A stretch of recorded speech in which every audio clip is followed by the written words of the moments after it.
Professor? There's something you must come see immediately. Slow down. Tell me everything, slowly and clearly. Professor, we have found Take a breath. an entrance into the mountain. An entrance into the mountain? Yes, Professor. Exactly where the findings we discovered indicated. Incredibly, we were able to decipher the coordinates. It was not easy, I can tell you. Where is it located precisely? Precisely on the northeast side of the cliff. Unfortunately, it is covered by a thick layer of ice, probably formed over centuries. If not millennia, inlays are visible. Their shapes are not natural. We are facing an unprecedented discovery. When was this discovered? Yesterday morning, Professor. The radio was unusable from there due to the strange magnetism present. I immediately set out to inform you. What an incredible find! Prepare for immediate departure. Certainly, Professor. I'll get the sleds ready. And Johnson, Yes, Professor? pack dynamite. Lots of dynamite. As good as done.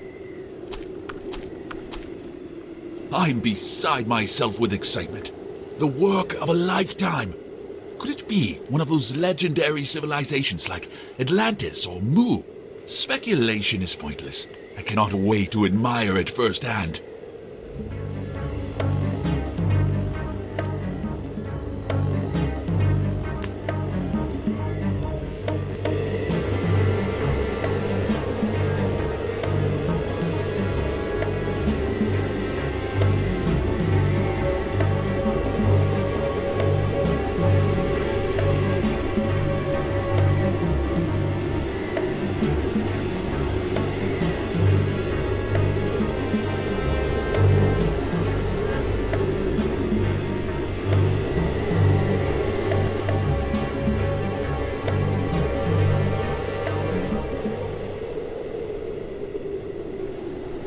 All is ready, Professor.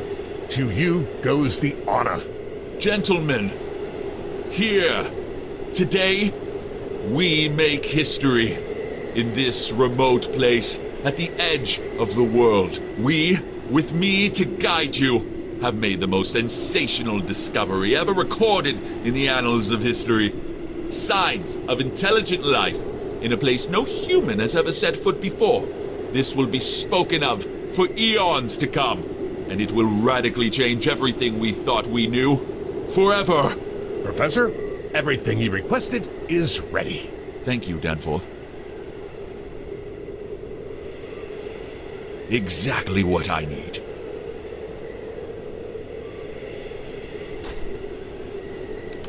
I've done it. Everything needed to make the detonator is contained inside. All that remains is to collect them and mount the charge. What a gigantic slab of ice! It must have taken millennia to form.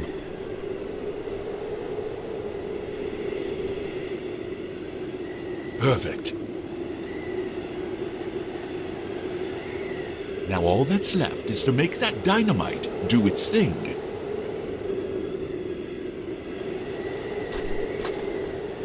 Everything is in place.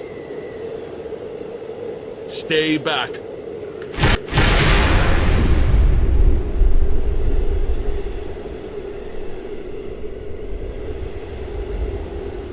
We did it! Let's go inside to check.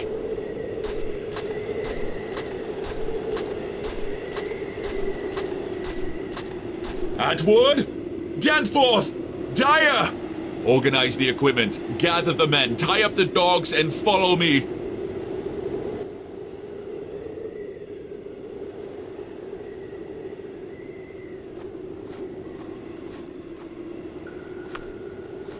I still can't believe what we have discovered. Professor, Such wait for magnificence. us. Bring the torches. You can't see a thing in here.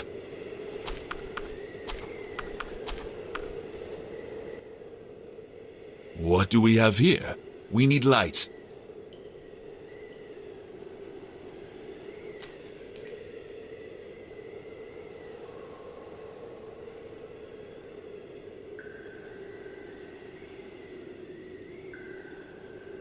Oh my God, what's in these frozen alcoves? Come see! Gentlemen, Within this ice lie organic forms unlike anything we've ever seen. Unbelievable. What a sensational discovery! Hell, It will not be easy to pierce that layer of ice. Right, Professor? not at all, Daya. Professor, Yes, Atwood. do you know Pabodi from the engineering department? Yes, I think I remember him. He was working on a new type of drill that would do just that for us. True. The whole campus was talking about it just before we left. Great. We have to go back to camp to contact the university. The radios don't work here. One more thing we need to figure out. Remain here and keep updating the findings. We'll meet back there later.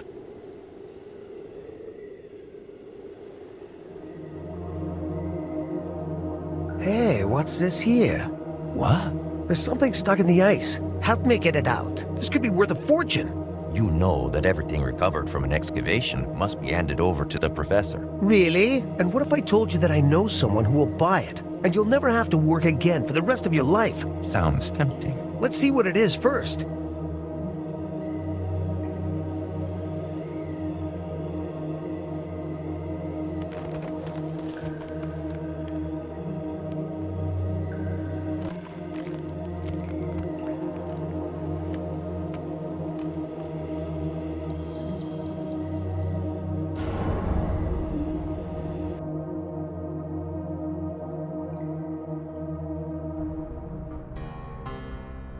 The unnatural silence, devoid of life, only the sound of the sea. Lone hadn't heard anything else for days. He felt no pain, but he could not stand. He could only crawl. At least now he could do that, and felt slightly stronger. But where to go? That was the problem. How would he escape from that hellish town? Innsmouth.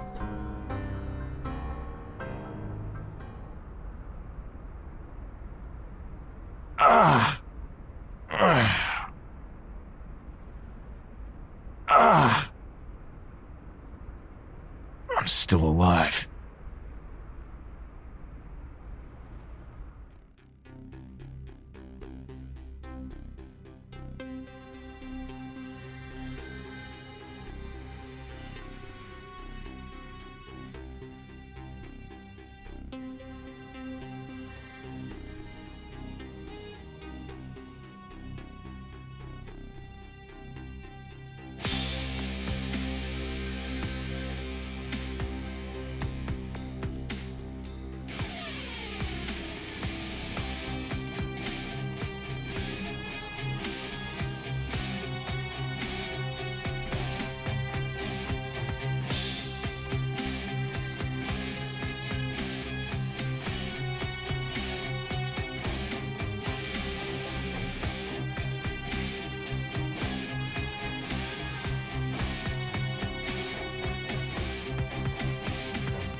Where to start? Well, it's not exactly easy for me to tell you everything I've been through. There's a turn of phrase that has stuck with me over the years. I read it in one of those collections of fantastical stories that are so popular these days. The author says something about the sea of ignorance in which we all swim, and he is dead on. How I would love to have drowned in that sea, and to have continued my life as if nothing else mattered. Maybe I could have died happy, or at least at peace, but I digress. This all began for me with a call from a certain Armitage of Arkham's Miskatonic University. His brother had gone missing, and all the clues led to a remote coastal town, Innsmouth. And yes, I found Armitage's missing brother. Too bad he was already gone, and from a violent death, chained to the wall of the labyrinthian caves beneath the town. The sole survivor I met was a fellow missionary priest, still alive. The fools. They were crazy enough to believe that they could freely preach their religion in Innsmouth. The priest told me a story I dismissed as mere invention at first. A tiara holding the power to awaken unclean creatures from the fringe of imagination. But in the end, I came to believe his tale. I recovered that unholy relic. There, a shapeless mass, a horror beyond description, surged forth and attacked us.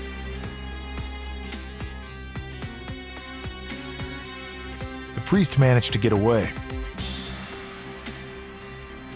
I was not quite so lucky.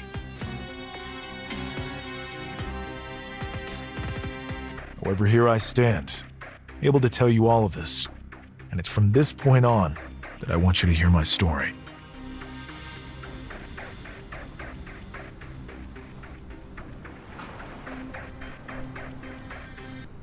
What the hell?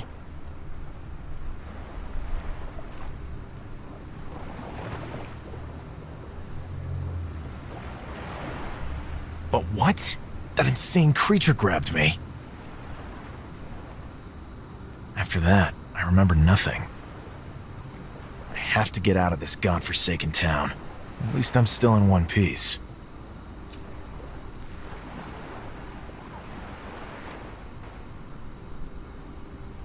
Smoking disgusts me now. Perhaps that's at least one positive outcome from all this. Anyway, I never learned how to swim.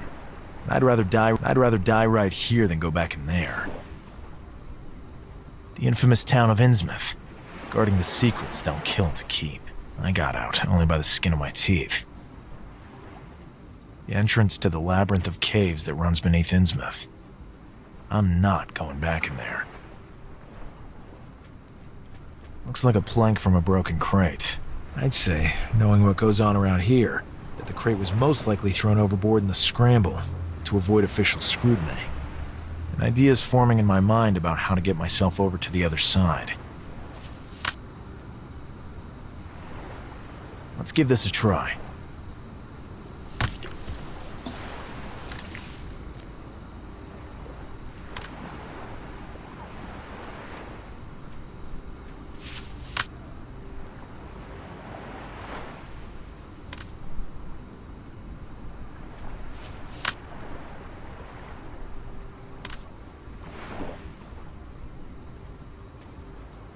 Some strong-looking reeds could come in handy.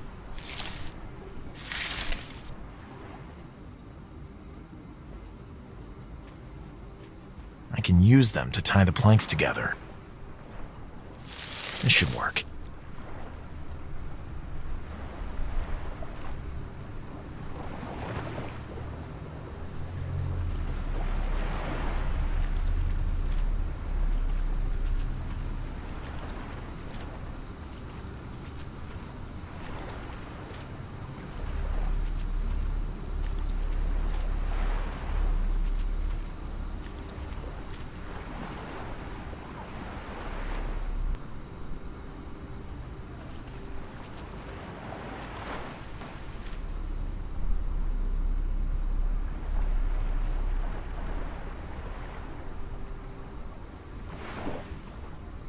Hey, you!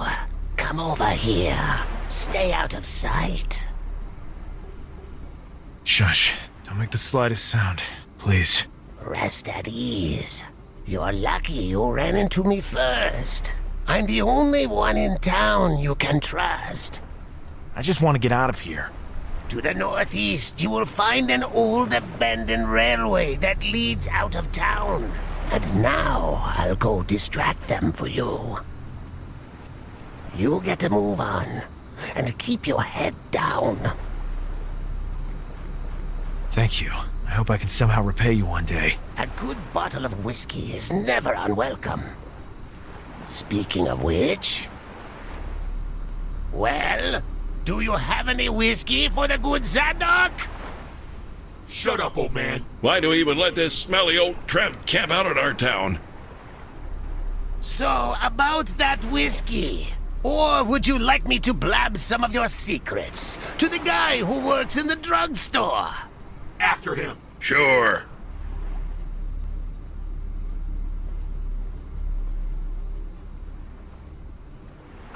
I gotta get out of here.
He traveled in seclusion out of fear that they were following him.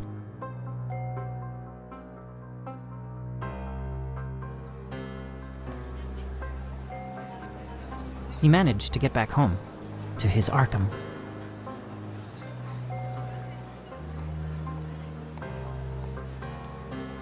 He couldn't, however, rid himself of the sense of dread he had brought back with him.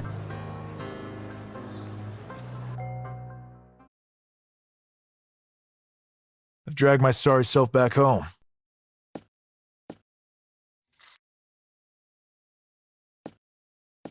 Now comes the difficult part.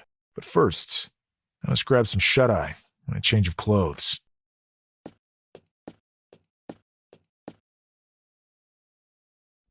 Underling number 7, report!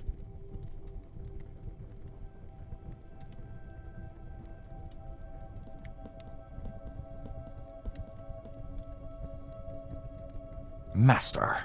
I hear you have some news of interest for me. Yes, Master. Sadly, I must report that the Marshes have failed to keep the tiara in our possession for the upcoming ritual. Very unfortunate. You just can't trust those damn fishmen.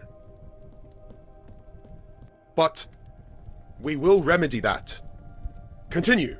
Yes, Master. One of our Innsmouth affiliates reported something extraordinary. Some private investigator was attacked by the unspeakable creature that dwells in the labyrinth of tunnels, yet somehow survived. What? Nobody has ever survived a Shoggoth. Track him down.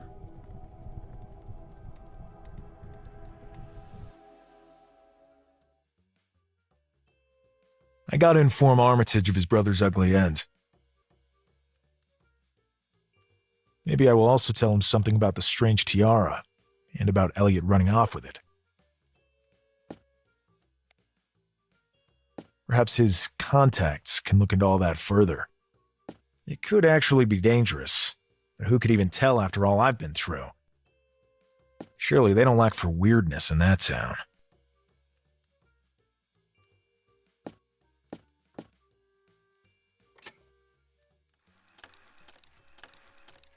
Armitage? Lone, you're back? Finally. I've been waiting on news from you for weeks. I was beside myself with worry. Weeks? Yes. 33 days to be precise. But enough with the prattling. Have you found my brother? I'd rather talk about it in person. When can I meet you at Miskatonic? Immediately. I'll see you shortly then.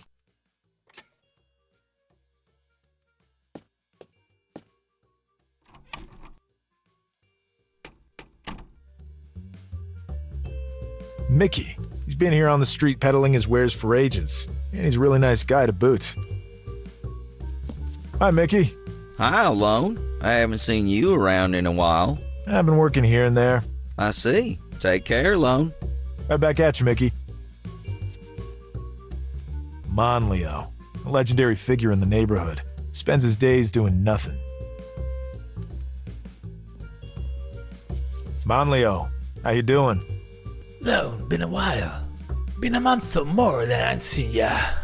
Yeah, I was busy. How's your mom doing? Old, but still going strong. Good to hear. See you soon. Stop by whenever you like.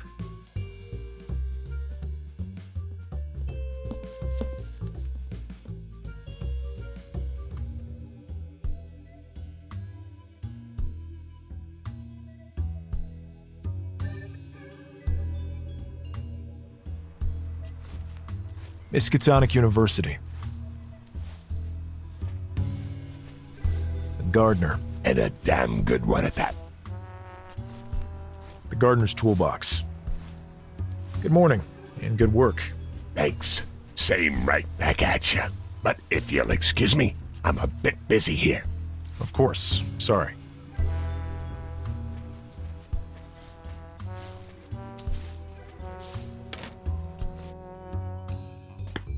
Lone Carter. Yes? Go on in. Armitage is waiting for you. Thanks. A portrait. Disturbing. A landscape. Vibrant.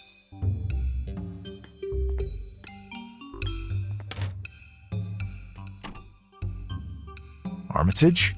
Lone, Please come in.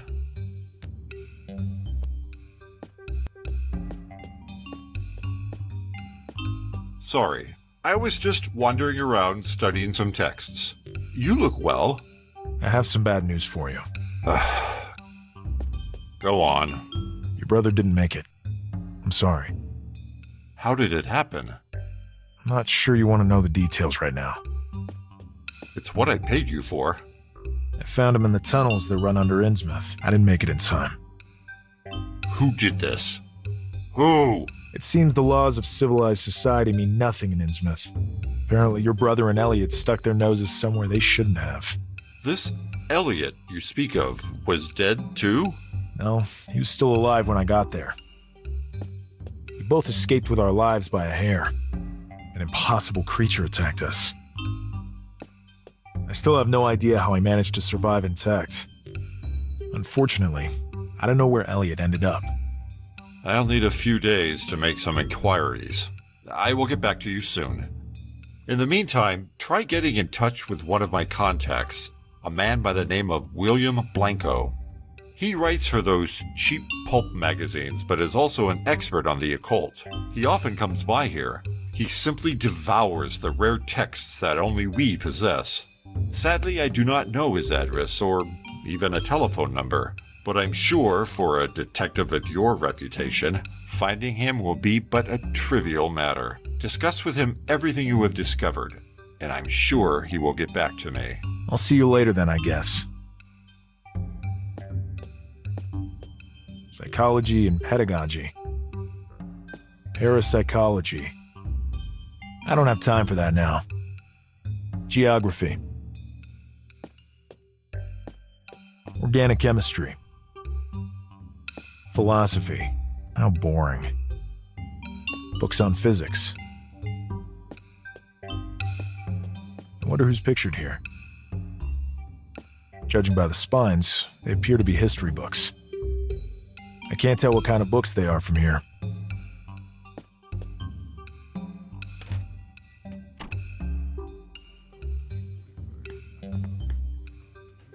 Excuse me?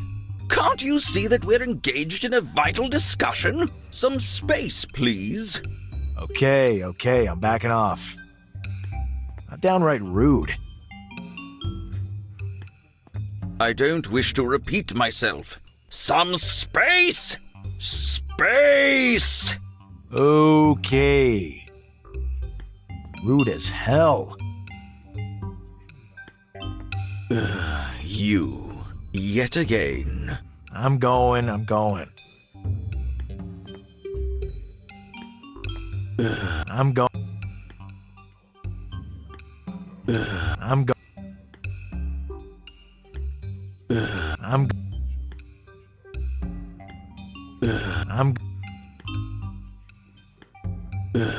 go.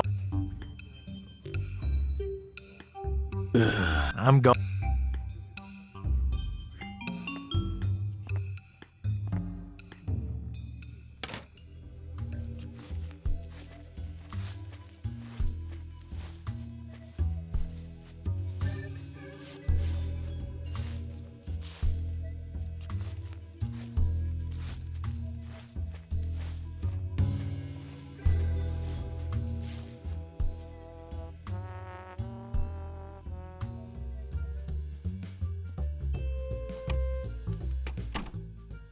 Mailman must have been by while I was out. Strange. I was gone for more than a month and there was no mail waiting. And then the moment I'm home, here some is.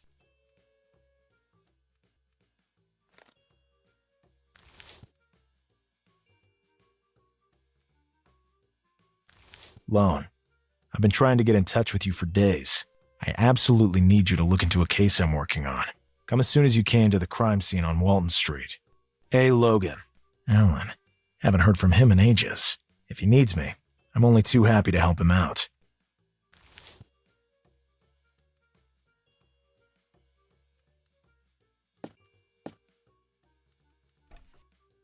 There's some chemistry equipment in here.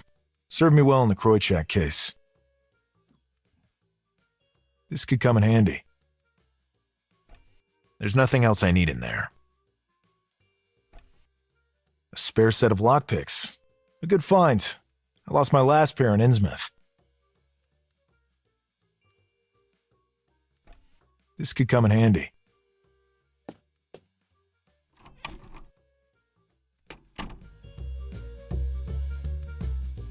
A multitude of books. Melvin Books. If I ever want to redecorate my office, I'll think about grabbing it. Good morning. How can I serve you? I live next door. Did the mail already come today? Nope, no delivery yet. Thanks. Name's Lone Carter. Yeah, I've seen you around, but I haven't bumped into you for a while. You look like one of those investigators from the novels. Well, without quite as much work, sadly. Nice to meet you. I'm Calvin. I run this shop. It was founded by my grandfather, Melvin, hence the name. Nice to meet you, pal. Maybe you can help me out. I'm looking for one of those rags that publishes them hack horror stories. Something like Weird Tales? Yeah, exactly. I'm afraid we're out of stock. Damn it. It's all right, Lone. It's all right. Do you know of anyone else who sells it locally? We are the exclusive dealers. Maybe you could find someone in Boston. I ain't going all the way to Boston just to buy some rag. I can tell this is important to you. Maybe I can help you out. Really? Thanks. Slow down now, slow down. I happen to collect those magazines. Great. Can you tell me the publisher's name then, please? There's just one slight problem. In order to keep them pristine, I do not allow even myself to open them. That could damage them. Then why even buy them? You could never understand the heart of a collector. What do you want for just a sneak peek? Do you work in this building? Yeah, I even live in it, to be honest. But what's that got to do with anything? Perfect. In order to give you the information you're after, I will need you to do something for me first. Well, ain't you just a smarmy little bastard? Tread lightly, Lone. It's either this or a trip to Boston for you.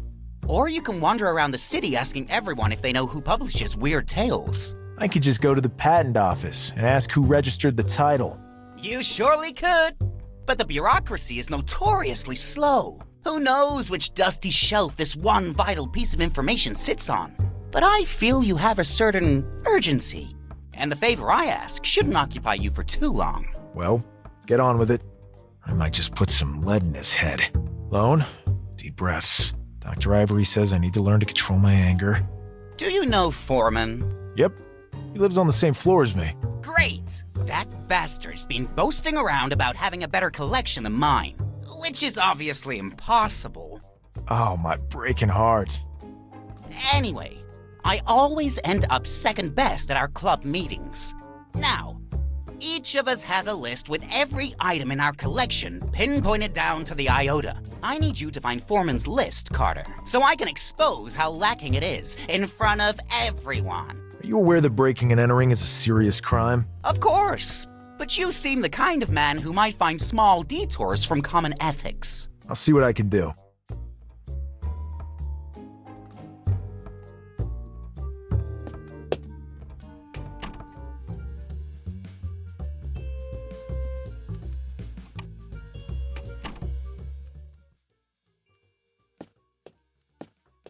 Behind this board is a hole that looks directly into the neighbor's room. It seems that not plugging it turned out to be the best choice after all. Bless my laziness.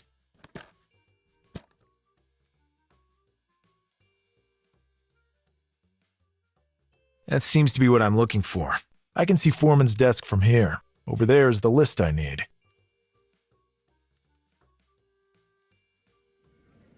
I can't get there. I'll have to come up with something else.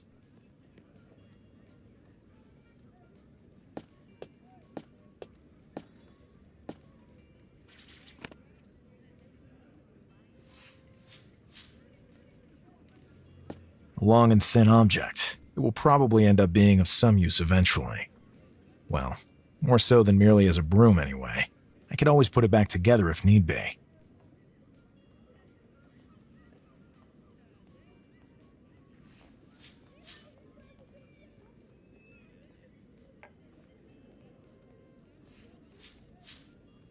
What luck. A perfect fit.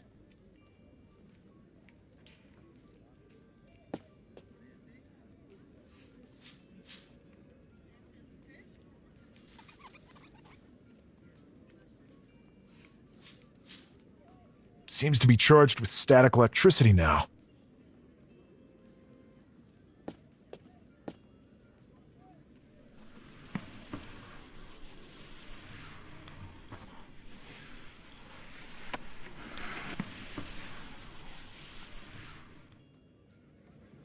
Bingo. Now to take the list to Calvin.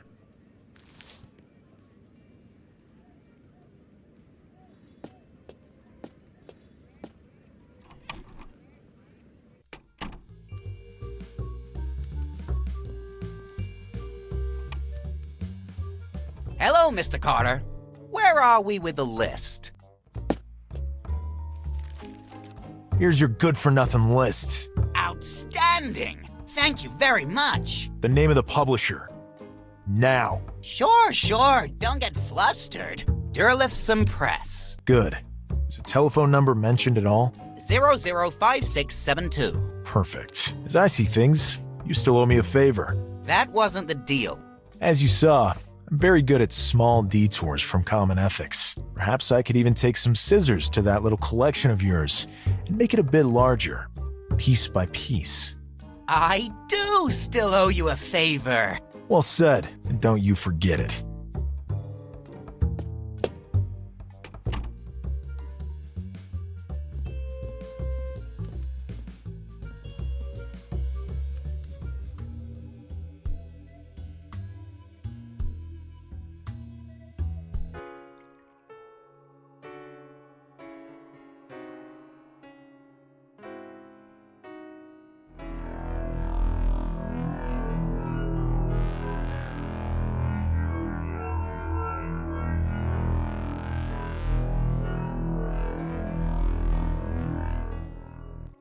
You're not supposed to be in here. Wait! Lone, my dear friend! Alan, I came as soon as I got your letter. What letter? This one. I didn't send you any letter. I would have just called you up on the telephone. You're one of the few who own such a device of the devil. Witty as always, I see. Someone knew about this case you're on and saw fit to involve me in it. I wonder who it could be. Well, since you're here anyway, you might as well give us a hand. Just like old times. I slaved like a dog, and you occasionally had a flash of brilliance and solved the case outright. All the while you were busy scarfing down donuts. Such excesses of sugar intake can block one's higher reasoning faculties, you know. Same old Lone.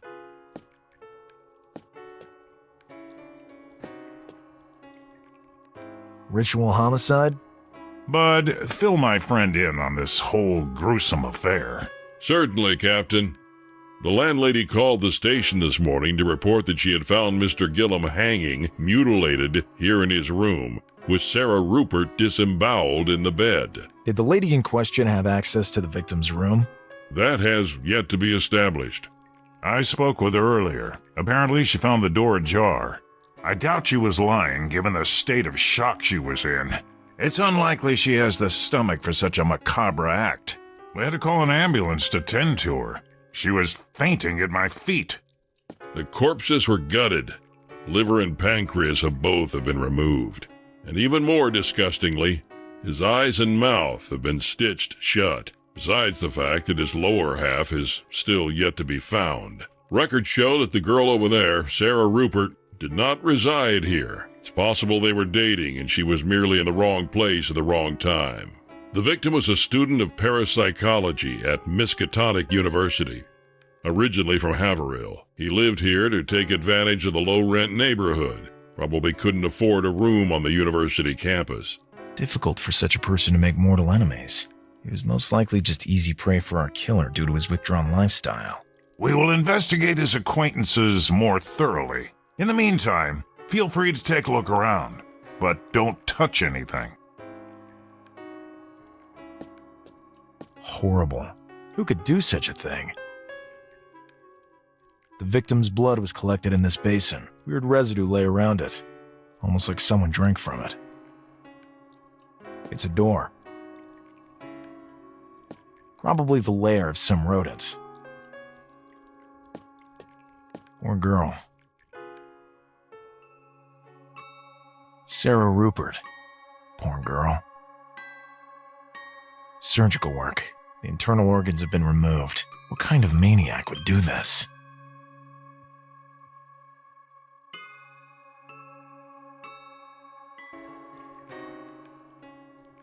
A strange mechanism to block out the sun. An integral part of the crime. A very laborious ritual. Nobody could say this isn't a nice, bright room. Quite meager. There are also some crumbs on it. It probably doubled as his dining table. A blank piece of paper.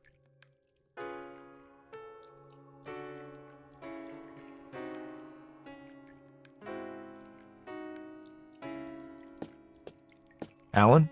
Yes? How's it going? Good, Lone. A lot has changed since you left. My promotion up the ranks has been quite stressful. Congratulations. I hadn't heard. Thanks.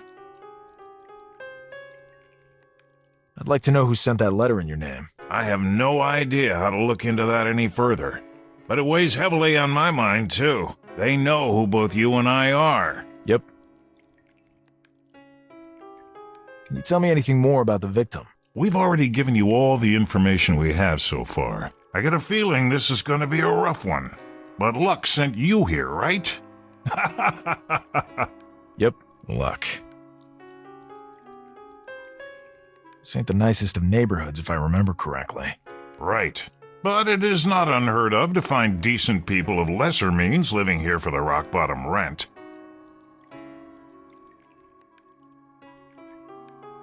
Bud looks like your typical run-of-the-mill policeman. He is. Also quite the bigot, apparently. But with excellent hearing, Mr. Carter. Oops. I'll let you know if I find out anything else. Thanks, Lone. I owe you.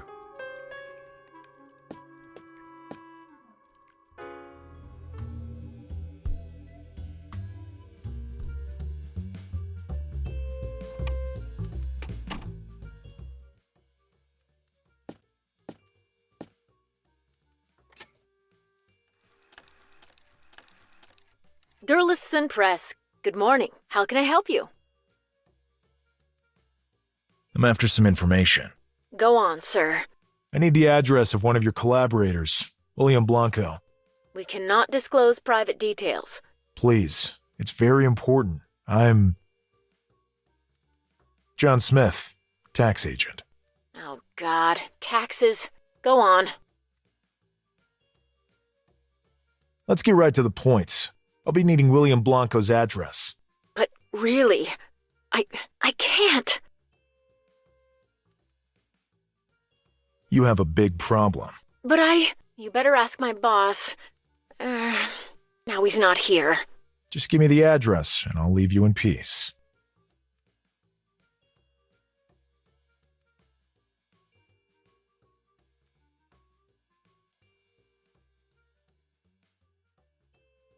I think you need to explain yourselves. Sure. Hold the line while I see what I can do. I'm here.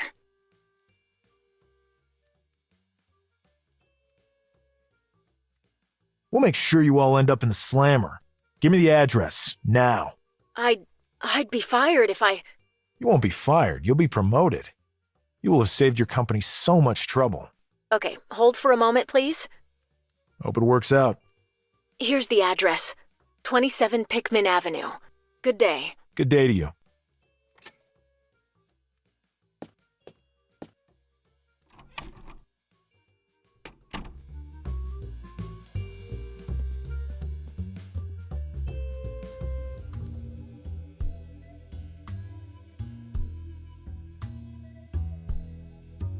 My poor brother.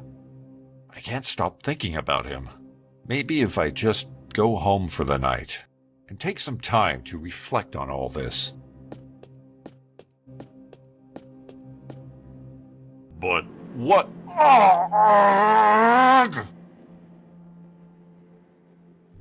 Fortunately, he never had time to turn around before all life left his body. A masterpiece, if I do say so myself. I wonder if Howard has the time to take a look at it. Coming.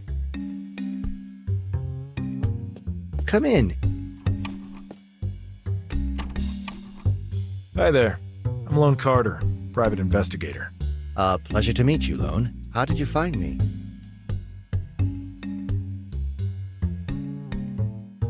Dr. Armitage told me how to get in touch with you. He said you could shed some light on certain things that have happened to me. That depends. What are we talking about? But please, go on. And call me William. Okay, William. I was hired by Armitage himself. I see. Come in. Don't just stand there in the doorway. So, bunch of really bizarre stuff went down in Innsmouth. But there's one last thing I just can't come to grips with. Go on. I was attacked by a seething mass with thousands of eyes and teeth. A Shoggoth? So it's all true. They actually exist. Tone down the enthusiasm, please. It wasn't exactly a party on my end. I'm sorry. I'm a scholar of the occult, and any information, however horrible for most, arouses my curiosity. Go on, please. I remember waking up, barely alive, missing an arm and a leg. Then I passed out. When I woke up, I felt perfectly fine and my missing limbs were back. Amazing. Lone, I wish to perform a small experiment on you. Will you permit me? Ow! What the hell was that for?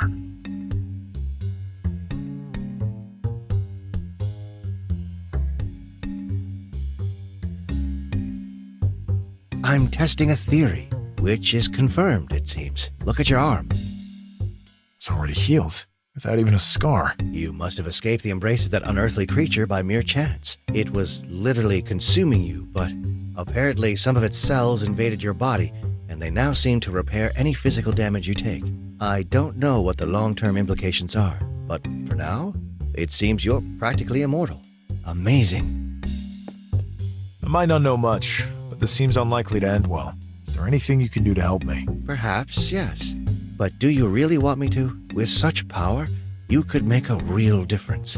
I'm not interested in being some kind of hero. Besides, we have no idea how this thing might further evolve. If I were to turn into one of those things here in the city... You've actually got a point. Lone, do you know Professor Wilmarth? Yes. He hired me for an extremely strange case. But not as strange as all this. Talking to him could prove valuable indeed. His knowledge in this field is vast. Sounds like a plan. How can we get in touch with him? I have his address. I'll write him a letter explaining the situation, with your permission, of course. Good. Let's meet at Miskatonic with Armitage in 3 days' time. Good day, William.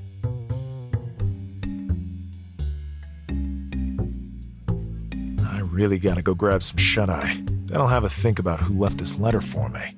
Returning to the crime scene might be a good idea. Hopefully I can investigate unimpeded next time.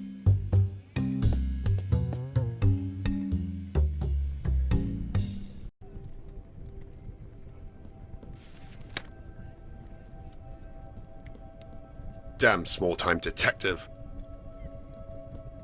I hope I won't regret asking for help from that miserable creature.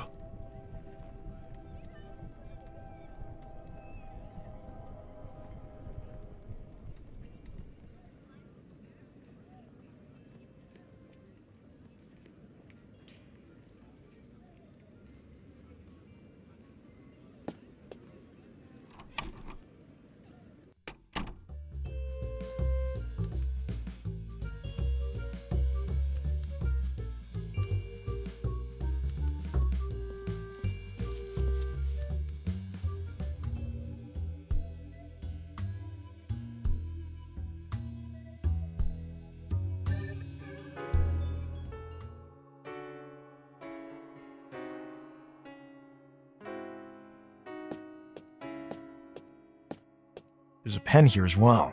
I'll just grab them both.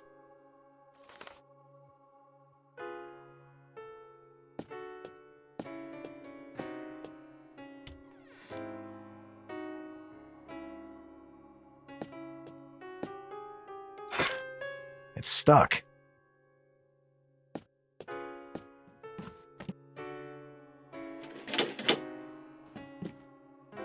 There. Now it should work properly.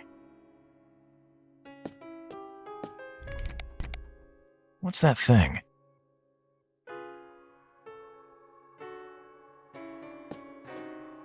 A weird symbol, visible only in the dark, drawn with who knows what. And more to the point, who knows what it means. Yeah, I should be able to jot it down this way, for whatever that's worth. I wonder if William has seen anything like it before.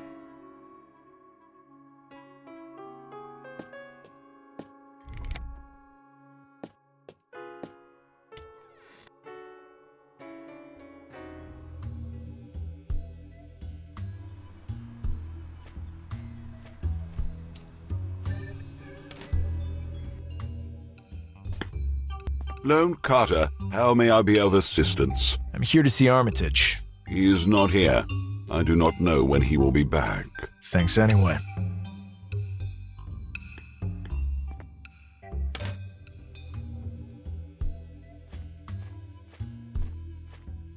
Hi, guys. Hiya. What can we do for you?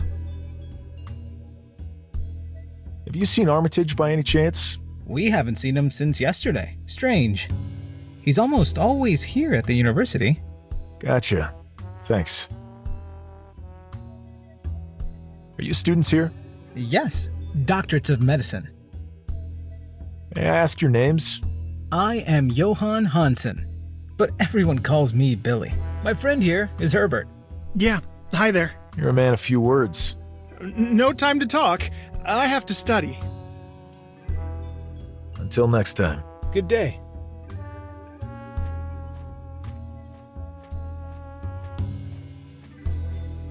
The gardener's toolbox.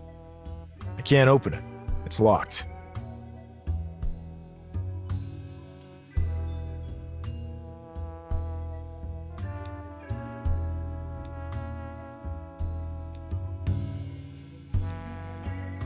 You still got it, Lone. Although, the lockpick's broke. There's a shovel in here. I'll grab it. Perfect.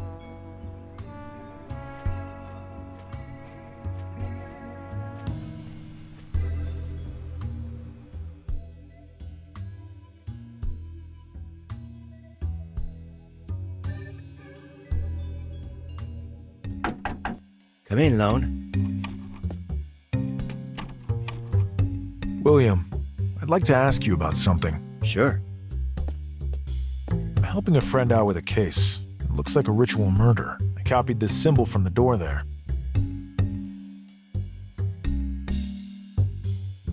Interesting. It's been a long time since I've seen it. So you recognize it? Yes, but it shouldn't be there. Tell me everything you know about it. Sit, Lone. I'll recount a story for you. You'll probably have some trouble believing it. Given what I've gone through, I highly doubt that. I am a student of the occult, as you may have heard. What I'm about to tell you, however, does not come from mere book study. As you may know, Arkham, much like Salem, is a city of mysteries. Here, over the centuries, many have acted in ways that I would describe as interesting. We don't have to delve that far back into antiquity, though. I've lived here all my life, but I've never heard of any obscure ancient claptrap. Well, that's only to be expected, Lone. The people involved in all this keep as low a profile as possible. I only learned of it because my old Miskatonic colleague, Daniel Upton, had the misfortune of getting caught up in the whole affair. I see. He asked for my help, but his request arrived too late. I received this telegram from him. William, I need your help. Stop. I have confirmed that dissidents exist. Stop. I have found one. Stop. Ephraim waits. Stop. Dissidents. Lone, I must impress upon you that Daniel and I, through our studies, came across this term more than once. There seems to be an extensive organization operating in the shadows and harboring secret knowledge, to which only its members have access. That symbol belongs to the late Ephraim Waite. That is what I managed to learn from the only comprehensible mutterings from what once had been my dear friend, Daniel Upton.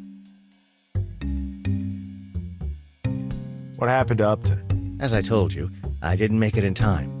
All I know is that he went mad and killed a friend of his. I don't know who that friend was. We had been out of touch for some time. He is now locked up in an asylum, but is no longer the Daniel I once knew. Can I meet him? If you want to try, go ahead. I'll contact the clinic and ask them to let you in. The nurse and I go way back. We are well acquainted, if you catch my drift. I caught it, William. What else can you tell me about Ephraim Waits? He must have been a very powerful magician if he was actually affiliated with these dissidents. My subsequent research led nowhere. This led me to think that my friend's mental health was indeed compromised. Until now. Then you showed me that symbol. But why involve me? I have to look into this further. It would be best to gather information about this Waite person. The Municipal Archive would be a good starting point. A friend of mine manages it. See you later, William. See you later. I wish I could go with you, but I have a pressing deadline bearing down on me. Don't worry. I can handle things for now.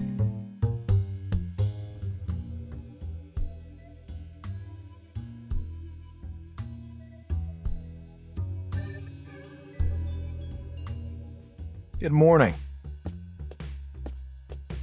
Yikes! What? Sonny, one should at least announce oneself before barging in. But I did announce. Youth these days, all the same. Thinking only of your fashionable fedoras. With no respect for the elderly. Excuse me, I didn't mean to intrude on you. You won't get away with being rude to me. I wasn't born yesterday, you know. Fine, just fine. Is John not on duty here today? Why are you yelling? No, John was transferred. Just great. I need some information! You're still yelling! Please go on. I'm looking for information on Ephraim Waits. He lived here in Arkham. I'm conducting an investigation. What was that? There's nothing wrong with our ventilation. Oh, I'm looking for information on Ephraim Waits. I need it for an investigation. What do you want to know? Was he originally from Arkham? I'll have to go look that up. In the meantime, you may browse the shelves at your leisure.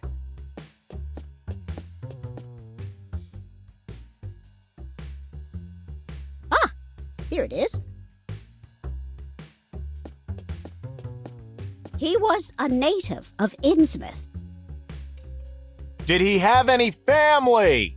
I'll have to go look that up. In the meantime, you may browse the shelves at your leisure.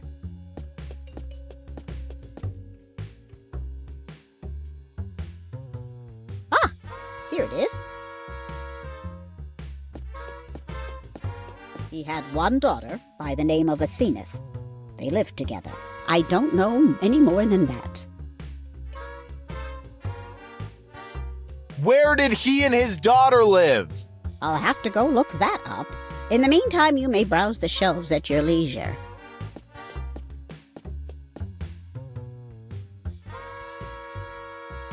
Ah, here it is.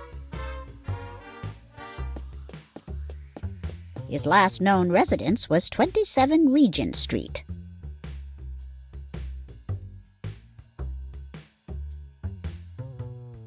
Let's talk about something else.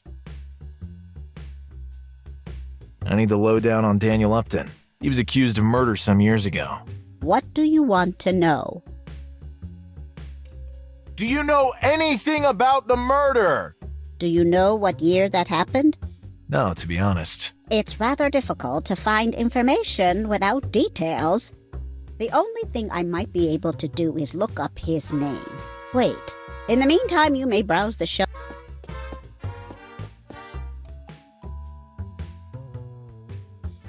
Ah, here it is.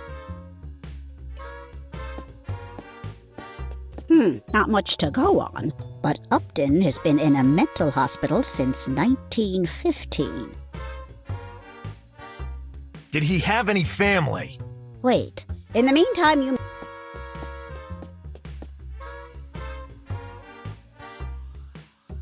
Ah! Here it is.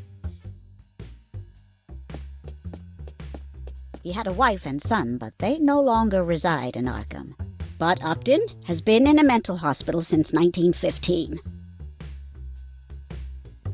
I'll come back later. What? See you later! You too, Sonny.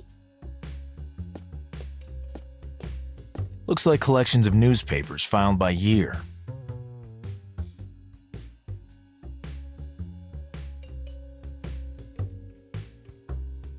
There's a news article here concerning the murder of a certain ED by someone identified only as DU. Could this be the connection between them?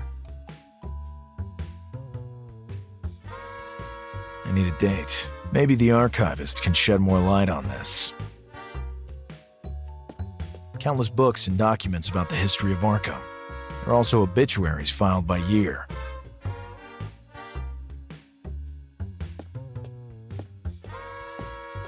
There are many construction documents, such as floor plans and blueprints.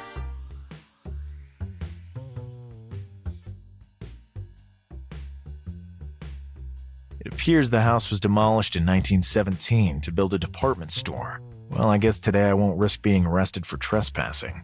I'd imagine it was torn down after he died. It would be better if I asked the archivist lady about it.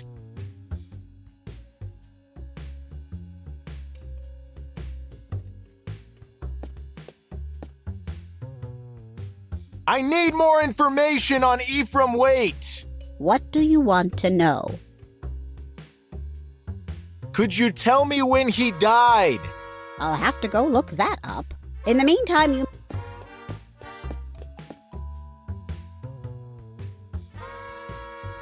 Ah! Here it is. October 28th, 1915. 5 years ago.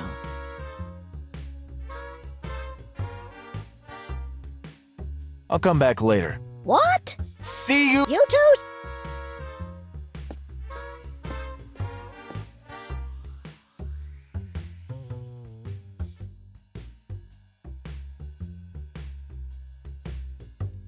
Ephraim Waite, a prominent figure and well-known philanthropist from Arkham, passed away.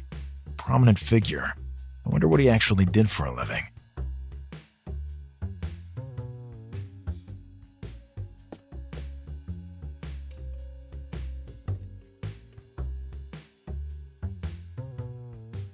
There's no mention of Ephraim Waite's passing in the obituaries for October 28th, 1915. That's strange.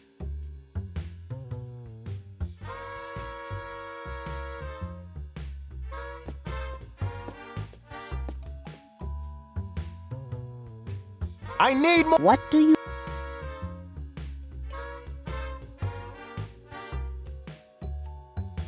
What was his occupation? Look, young man. I heard things about him back in the day. I heard he spent his life engrossed in his business interests. He came from a wealthy Innsmouth family, but odd rumors about him abounded. What kinds of rumors? Rumors that he hosted some rather bizarre gatherings, not the type suitable for God-fearing folk. Back then, I was quite the hotsy-totsy. And a mutual acquaintance invited me to one of his parties, but naturally I turned down the offer. That being said, I saw him in a completely new light when he funded the restoration of the Christ Church Cemetery grounds back in 1913. I see.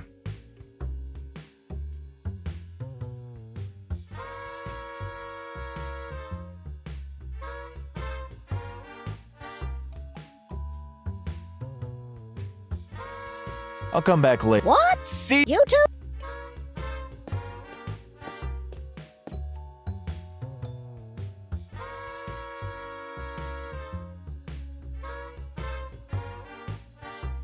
There's an article about Mr. Waite here. Philanthropy never dies. Arkham Tycoon finances renovation of ancient Christchurch Cemetery. The article has a photo of him. Could come in handy.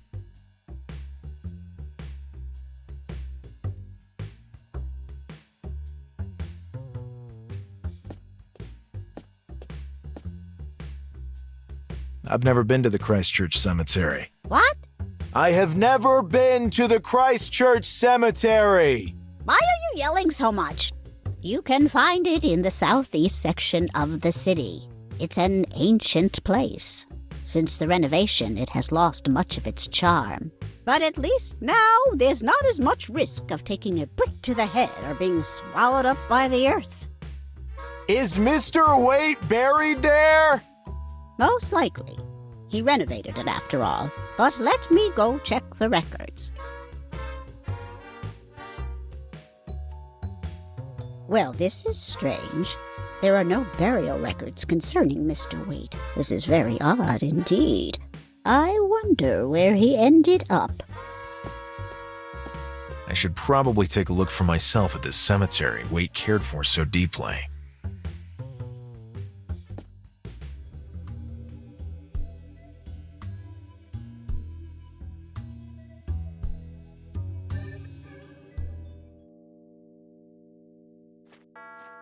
It says, Enea Barbetta, in girum imus nocte et consumimur igne.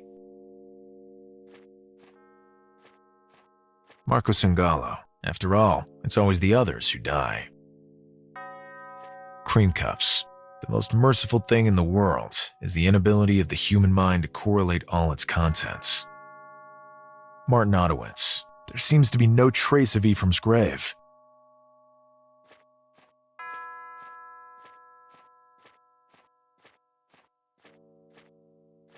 Luca and Chiara. Here lies Luca and Chiara. Don't worry, they're just catching up on their sleep. Ixitus est Marcus Novatorum, sit mihi terra lebis, quis vic tumulo posuit ardentum lucernum, ilius cineris area terra tegat. Harmonic 79. What the hell kind of name is this? It says, how dare you? I created you and I can destroy you. Disturbing. It says, H. Phoenix, haunted by his parents. There seems to be no trace of Ephraim's grave. It says, here lies Pontus Leonge, a great fool and an even greater defender of humanity. It says, burned wolf. The reports of my death are greatly exaggerated. It says, Martin Prediger, alia iacta esta. It says, Federico Pedamonte died of an indescribable and nameless horror, in the house overlooking the sea, illuminated by a color come from space. It says, TK. Notre vie est un voyage dans les vers et dans la nuit. Nous cherchons notre passage dans le ciel où rien ne luit. It says, Riccardo Bellucci. Decaf he wanted. Agitated, he passed. It says, Alpobemp. Not bad for my first time. It didn't hurt. I've checked every grave. There's no trace of Ephraim's. It says, Edward Derby, son and poet. Your spirit will always be by our side.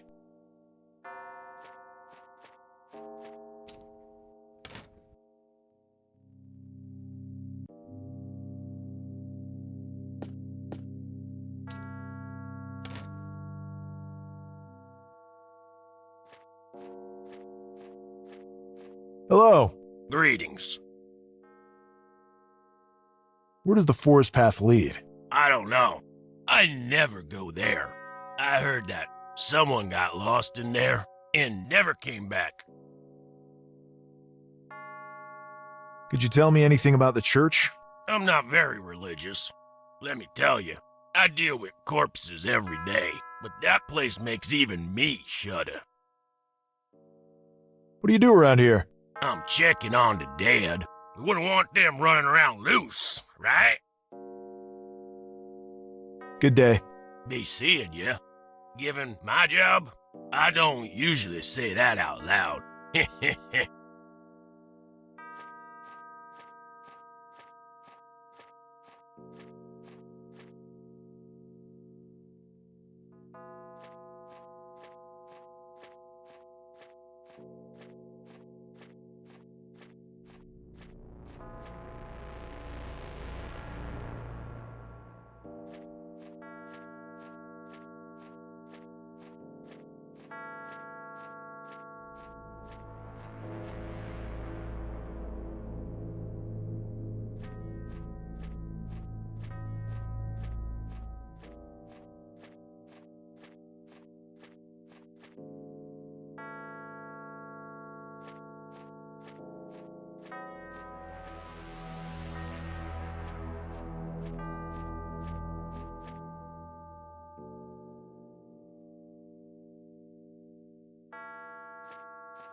Excuse me, madam.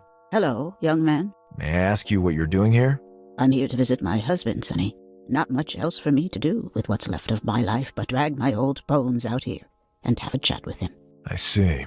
Please excuse me for having bothered you. Not at all. It's always nice to chat with someone who can chat back. A good day to you. Thank you, young man. You too.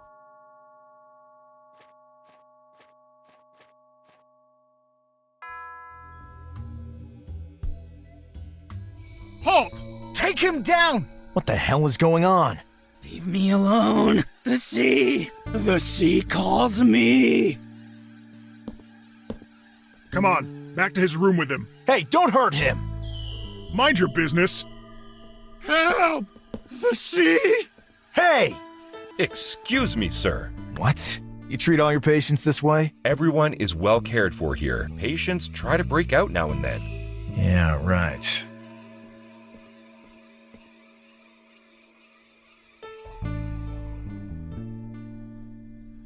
Who was that man? Oh, he's always trying to get out. I heard he's from Innsmouth. Always raving about getting back to the sea.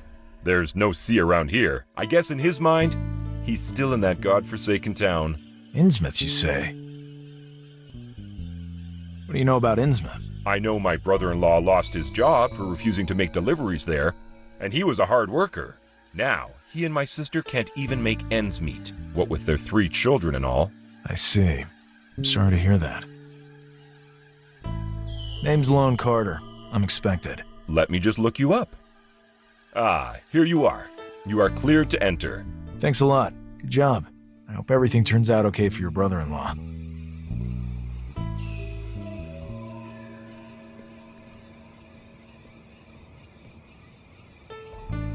Good morning. Lone Carter? Yes? How'd you know who I am? William's description was accurate to the letter. I see. My William has a great gift for descriptive writing. Even way before I met him, I already felt I loved him. His stories are splendid.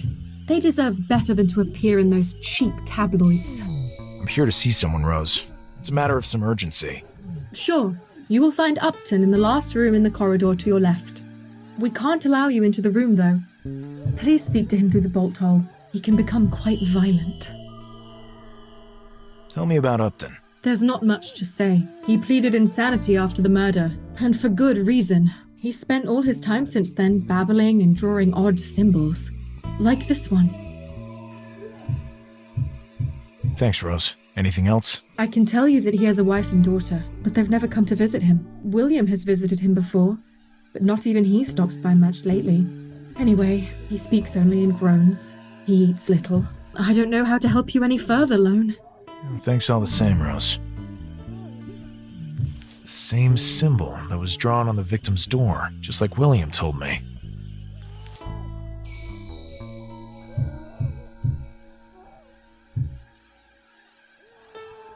Tell me about the man they dragged away. All I know is that he came from Innsmouth and has been incarcerated since before I worked here. He always tries to escape. I've noticed. But he couldn't be on the loose. He can be very, very aggressive. His walks are always overseen by maximum security guards. But all too often they end up as you saw here today. Thanks, Rose. Tell me about the other patients. There is little to say, Lone. Once you get used to the hellish moans, it's a pretty quiet job. These poor people probably don't even know where they are. As much as we can, our duty is to try to give them a dignified life. Yeah, right. What? That sounds right, I said. That sounds about right. Later, Rose. Bye, Lone. Give my regards to William when you see him. Sure.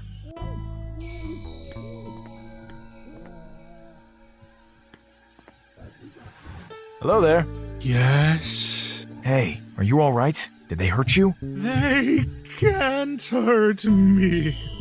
Not feel pain. The sea cures all. Oh. You're from Innsmouth, right? Innsmouth, yes. Innsmouth. Under Innsmouth. The sea. The reef. I have to get back there. I must get back there! Help me, please. I doubt he'll be of much use to me.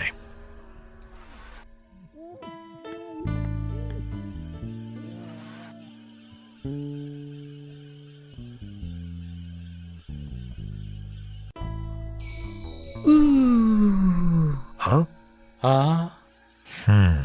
Ah.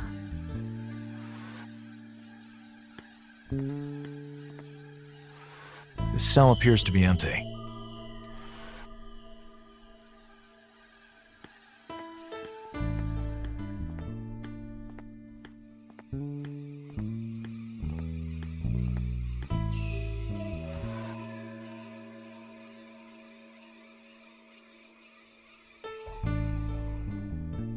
Are you all right in there?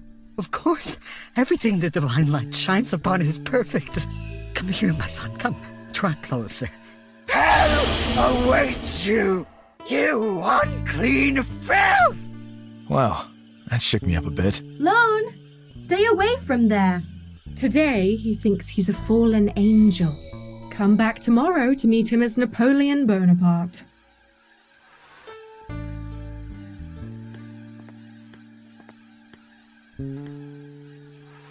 This cell appears to be empty.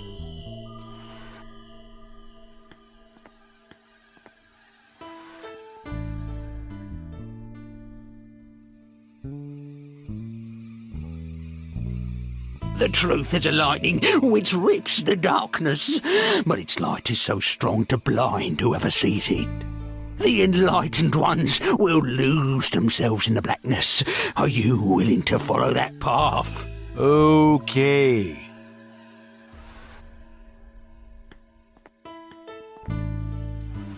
This cell appears to be empty.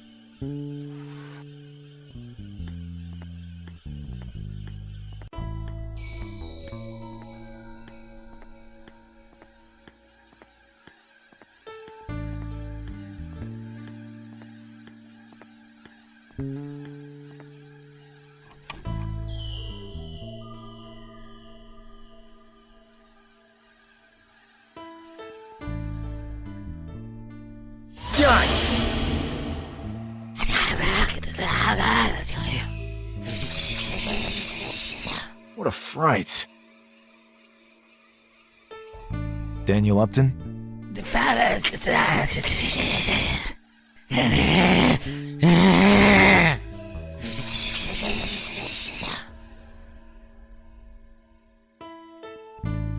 I read about you. Did you kill that man? What was his name?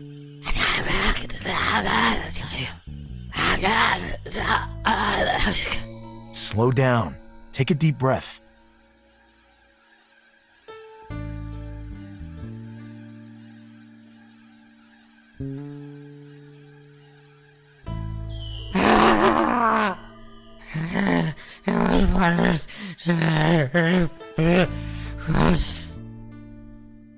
Wait, what did you just say?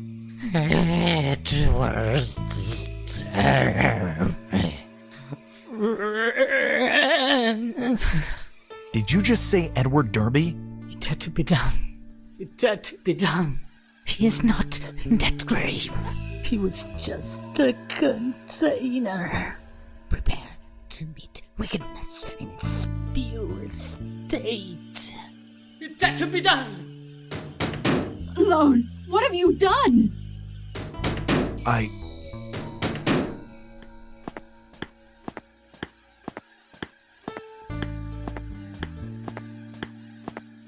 Get out, Lone! Please, get him sedated! He'll end up getting hurt!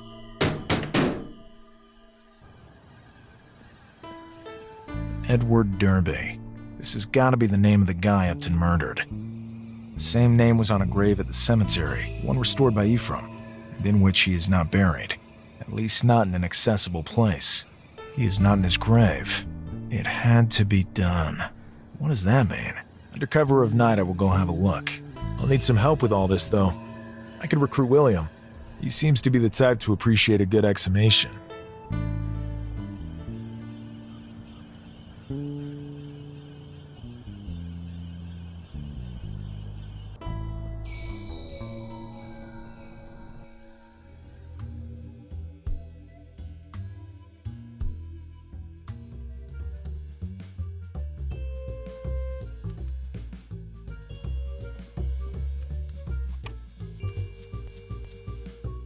Good morning, Lone. I still owe you a favor. I haven't forgotten.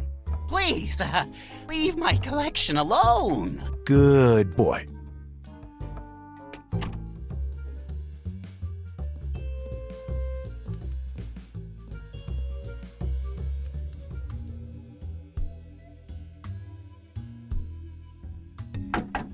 Come in, Lone.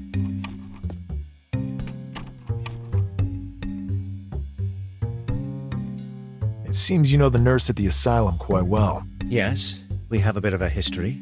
She found me slightly unforgettable. She told me to give you her best wishes. And I gladly accept them. Quite the woman, that Rose. Do you know of an Edward Derby by any chance? No, never heard of him. It's the name of the guy Upton killed. How did you find this out? Upton told me. You managed to make him talk? But how? I showed him a photo of Ephraim. Interesting. Upton said he was just a vessel, that what he did had to be done. I think there's a connection. I found Derby's grave at the cemetery. There's no trace of Ephraim's. This does nothing but confirm my hypothesis. I might need some help tonight. Count me in, Lone. Do you have the necessary tools? I have a shovel, but the tomb is covered by a marble slab. Don't worry. I can bring a crowbar. Perfect. Tonight, then. Let's meet up right there.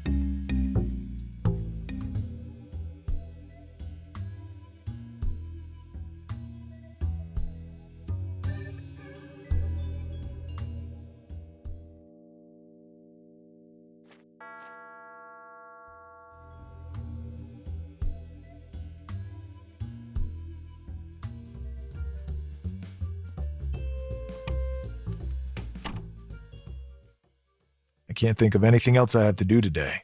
Maybe I should just go lie down and wait for nightfall. I'd better rest up a little before meeting Blanco at the cemetery.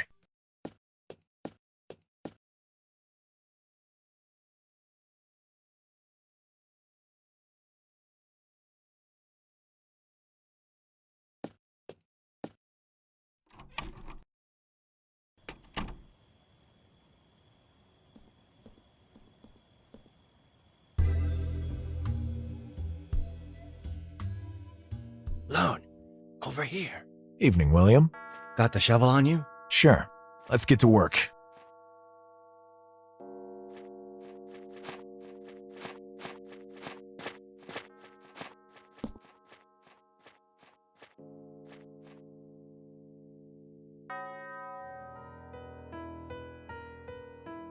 Come on, William. Almost there.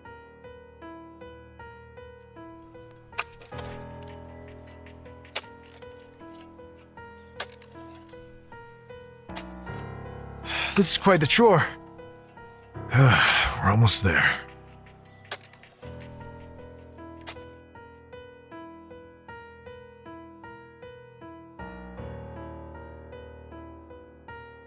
What a stench. Lone, look, he has something in his hands. Daniel was right. It can't be Ephraim.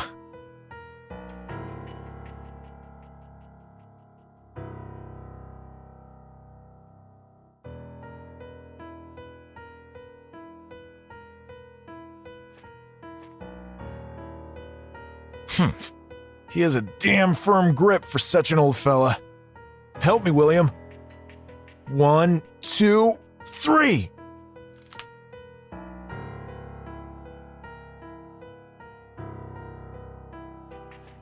It looks like some sort of key, but to fit what kind of lock? We gotta put everything back as it was before we get caught. We'll figure the key out later. The last thing I want is to end up in the newspaper as a grave robber. Well, actually, to tell you the truth, that would give my stories a huge boost in readership. Jeez, William, stop kidding around. Done. The sun's coming up. The groundskeeper will be here soon. Lone, shh. I hear someone coming. Yeah, I do too. Split up. Let's meet up later at my place. See you later, Lone. And good luck. The sun was already rising high when Lone arrived back home after the horrible night before. The magnitude of the meaning of the night's events eluded him. Innsmouth, Ephraim, and Upton, the tomb of Derby, and the weird object found. All looked like pieces of a jigsaw puzzle to which he'd thrown away the complete box art. He fell asleep almost immediately, with these thoughts whirling in his head.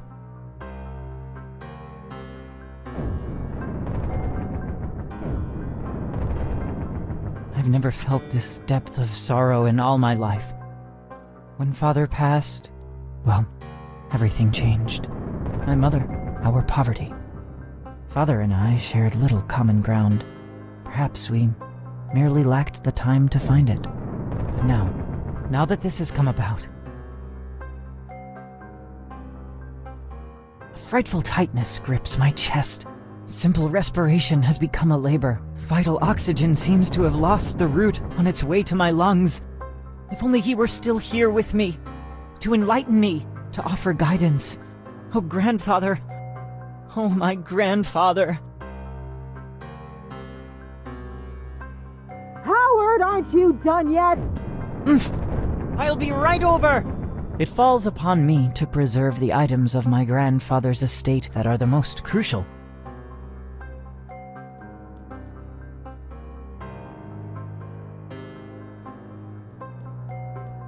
I'll obtain one for now. One never knows.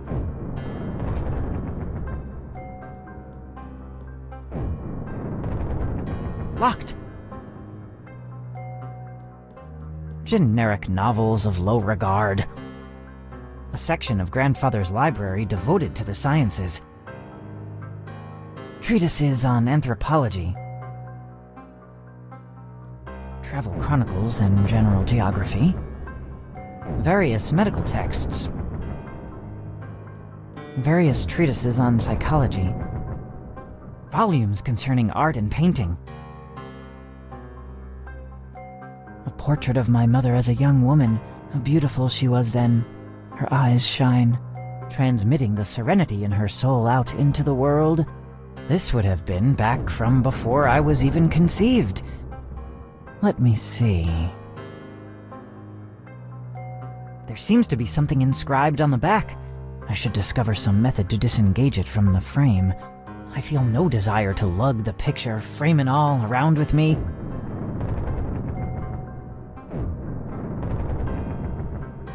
Aha! This means should provoke the intended ends.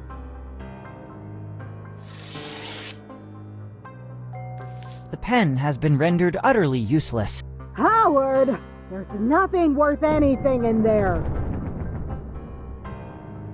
On the underside of the canvas lurks an enigma.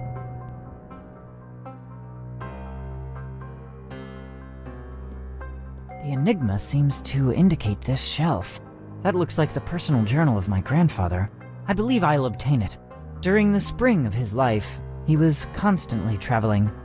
Who even knows to how many far-flung locales? Mayhap I, myself, might meander there forth someday. The journal of my grandfather detailing his innumerable travels. Let's see. We left at the first light of dawn. We had the automaton with us. Automaton? What does that mean? We all met in the basement on the outskirts of Boston. It was almost like entering a church, long since deserted. Planted all around, a pentacle painted upon the grimy flagstones were candles, wax frozen in mid-drip. There was no point wasting time here. No answers lay here, and Paris was at least a week away. Our final destination within the vastness of the Arabian desert lay even further ahead. We had to make a move. There was no option but for the automaton to perform the ceremony. Just looking at it sent a shiver up my tired spine, and then it just stops right there. The journal was penned about 15 years ago. Mayhap this was all merely an outline for a fictional work. A work of vivid imagination. My memory is filled to the brink with the tales of my grandfather's travels. It was always as if they vaporated directly into my imagination. Snowbound peaks, rainforests infested with every manner of danger, splendid cities where the meek are preyed upon by the scum of humanity, lurking assassins and thieves. Such places appeared vividly in my dreams.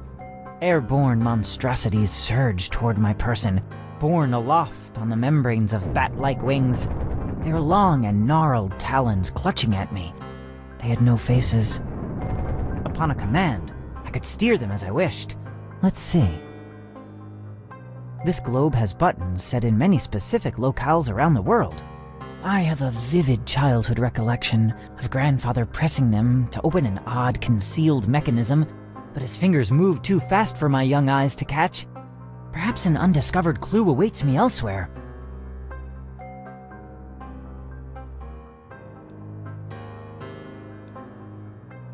I heard a click.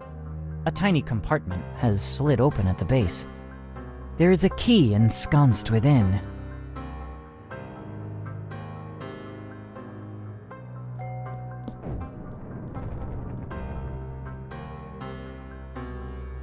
It fits. The trunk is now open. Howard, are you even still there? A multitude of books. Without a single exception, they are all very old editions. A selection thereof consisting of the rarer of occult treatises, the need for which escapes me. Wait, that's a rare and ancient printing of a book I favor greatly. I must procure it. Howard, hurry up! A very old edition of the 1001 Nights. I can't wait to read it. I've always had a soft spot for these stories. The Merchant and the Genie. Wonderful. Prince Camaralzaman. So many memories. A bookmark holds the place of a story I've never heard of. The tale of Abdul al-Hazred. Faced with no chance of escape, the keepers sought to ensnare one of their own. Poor Abdul needed to choose, and choose wisely. God, my head.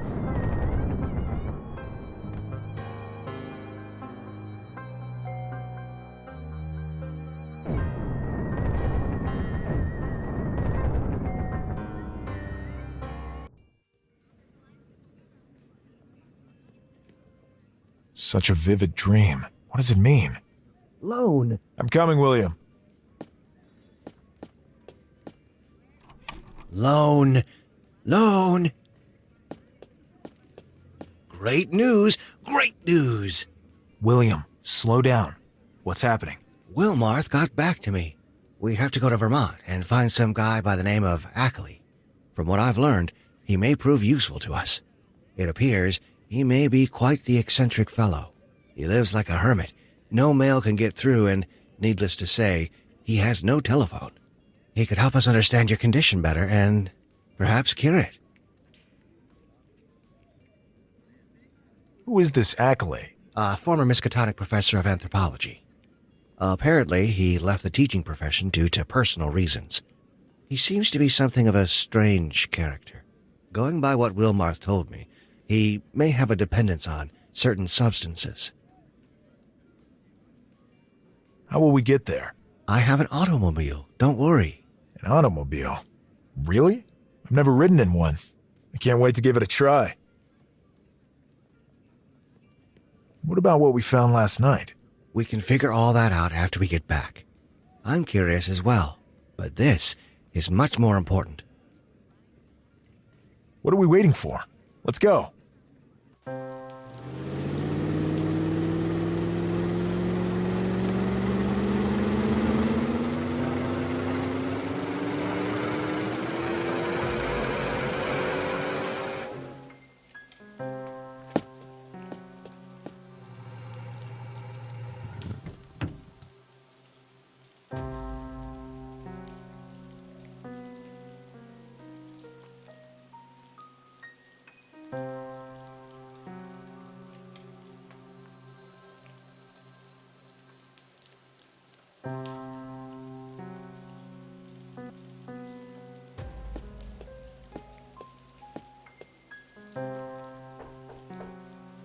No answer.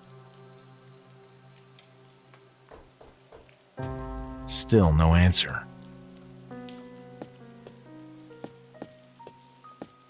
Looks like it's not locked. There's something in here. Let's see what it is. containers with strange liquids inside. Should we take them, William? Sure. Bring them along. At the very least, they'll serve as a souvenir of our trip to Vermont.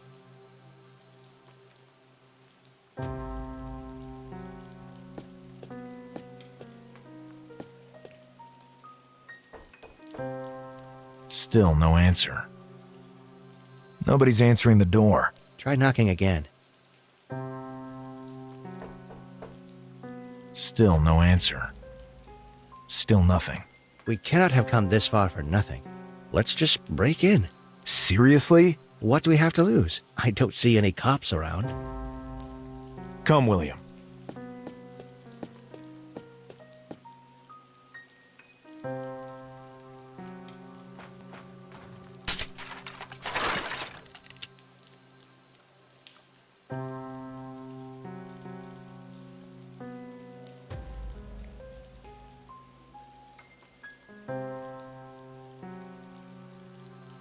What's wrong with him? He looks unconscious. Let me check. Hey! Hey! Nothing. Check his pulse. He's still alive. We need him awake. Wake up! Wake up! Nothing. He has something in his pocket. A handwritten booklet. It looks like some kind of notebook. Go on, Lone. Read it.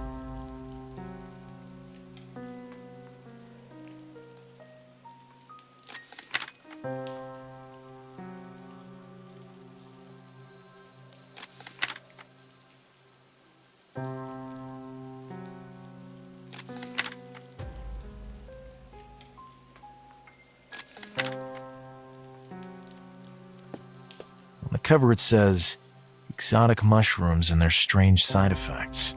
I better take a closer look at this. Hey, look at this, William. This page was bookmarked. Read it, Lone. Let's hear what it says. It seems there's nothing of interest. It deals with strange mushrooms. Lone, it looks more like a manuscript than a bookmark. Let's have a look. These seem to be some kind of notes. Not very meticulously written by the look of it.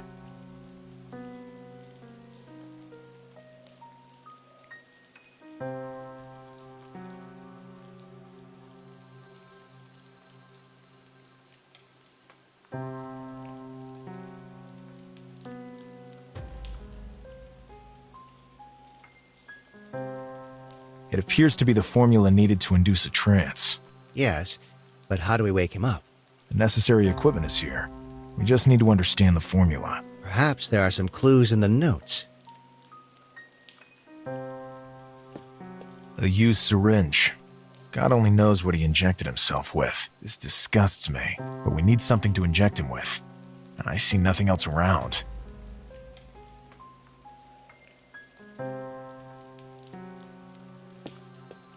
A still, used to distill substances.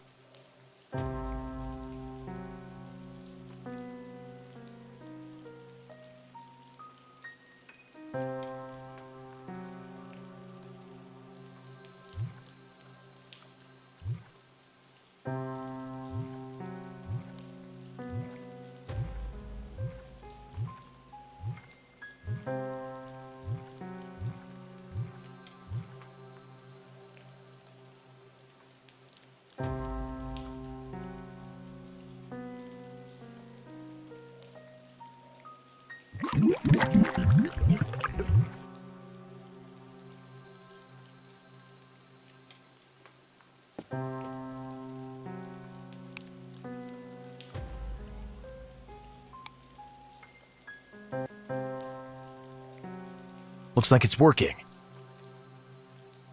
Huh? What? He's finally better. Better? Better? You have no idea what you have done. Saved you from probably dying? Months of studies. Years, even, of studies. My trips. My proofs. I was one step away from Yugoth. I could already see its vibrant colors, together with my insectoid friends. What are you doing in my house? William, Are we even sure the tip is right? Wait a moment, Lone. You're Henry Ackley, right? Yes? Why? You spoke of Yugoth. That's right.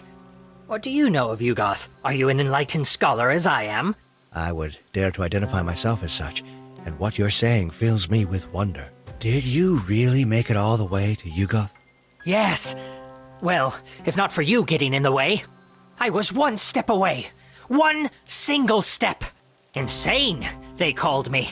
They removed me from my teaching position, but the entire time, I was correct on all counts. On all counts! We are truly sorry to have interrupted your experiment. We'll make amends by helping you get it back up and running as soon as possible. And as an added bonus, we're here to relate to you an extraordinary story as real as yours. Let's hear it then. Really?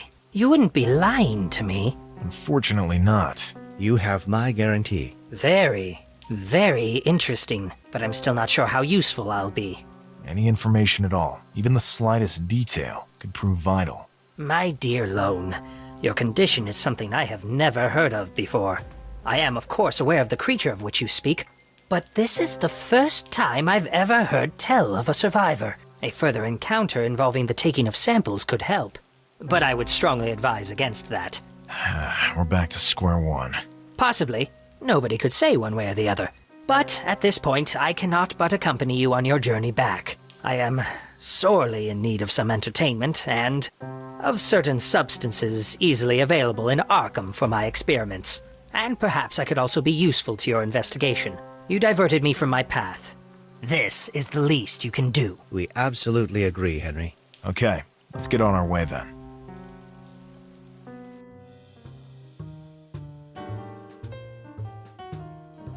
You mentioned something about a corpse holding a key during the drive here. That's right. We got the key last night. This all seems so unreal to me, like I'm just a puppet. Someone led me to that key, starting with that fake letter that led to that horrific crime. But everything began with my misadventures in Innsmouth. Yep. I'd love to go there someday. It seems bursting at the seams with mysteries. If you value your skin, I'd advise against it. I value knowledge far more than my skin. It came to our notice, Henry. That mixture would probably have killed you.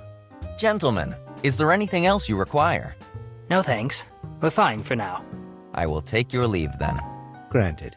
I would have been in a better place. And I don't mean in any religious sense. There's nothing left for me here. For now, there is this mystery, though. Might that not be enough? It may provide some satisfaction. Lone Carter? It might be. What do you want? For now, all I can say is take a closer look at the altar in the church. But who? Where? Wait! Come back here! Who was that? How the hell should I know? This whole thing is driving me crazy. Tastier and tastier. Secrets and subterfuge. Just the way I like it. If you say so. Anyway, I say we start finding out exactly what this key is and how to use it. I should head to Miskatonic to look into that. Okay. Well, you're there. We'll check out the cemetery. Okay. I'll meet up with you there later.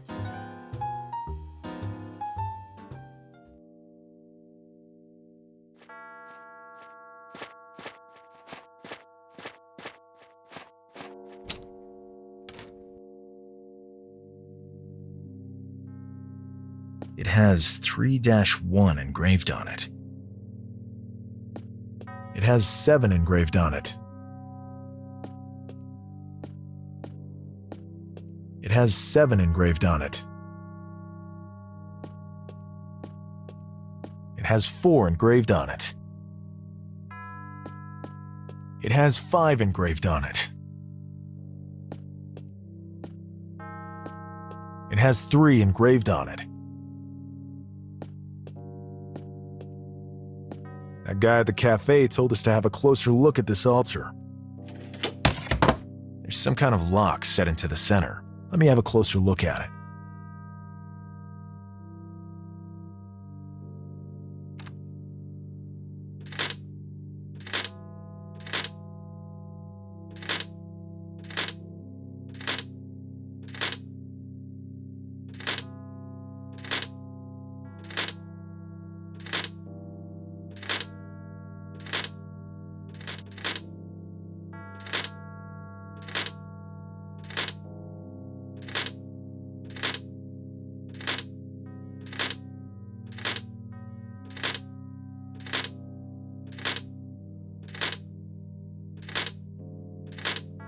Bingo.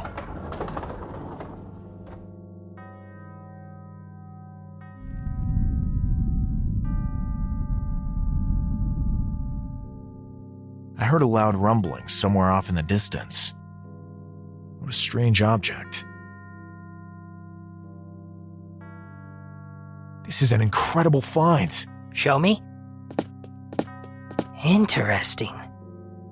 It's a good thing that I'm here with you guys. I've seen carvings like these before. Can you tell me what they mean then? No, Lone. I'll need to go to a certain special place to decipher them. Guys, I don't know if there's any connection, but Armitage seems to have dropped off the face of the earth. No one at the university knows where he is. I went to his house, and he hasn't been there for the last 2 days. This seems bad. We'll deal with that in due time, William. Look what we found. Henry said he can translate the symbols on it.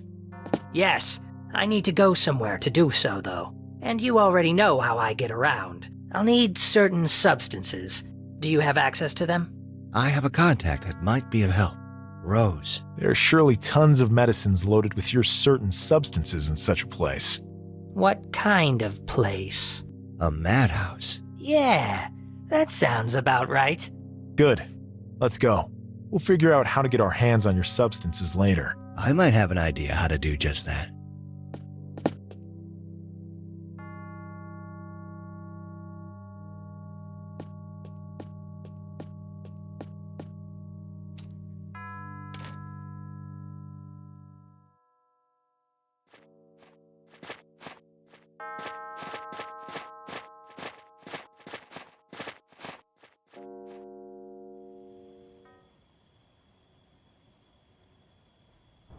Hi, William. How are you, Ben?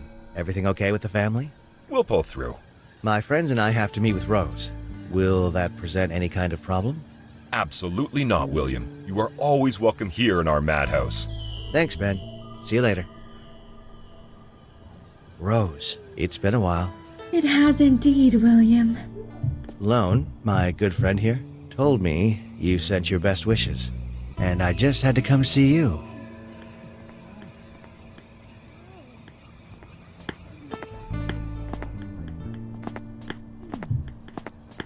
It says medicine. It doesn't seem to be locked. I think this is what we're after. Take a look and be quick about it.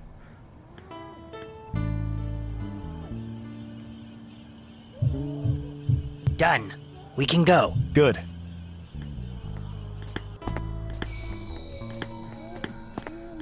William, we're leaving. I still have a few things to catch up with Rose about. Head to my house. I'll meet up with you there. Sounds like a plan. See you later. Shouldn't we wait for William? I've done this countless times. Calm down. Sure you're not taking unnecessary risks? We can't even begin to know how to decipher what is written here. Someone is laying breadcrumbs for us to follow. That much is certain. At this point, I see no other option but to just go for it. Very well. Henry, thanks. You can thank me when this is all over and done with. It's already taking effect. My head is getting light. I beg you. What, Henry? Lone. William, he wouldn't wait. We'll just have to wait for him to wake up.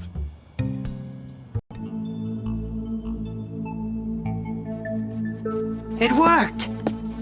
How magnificent.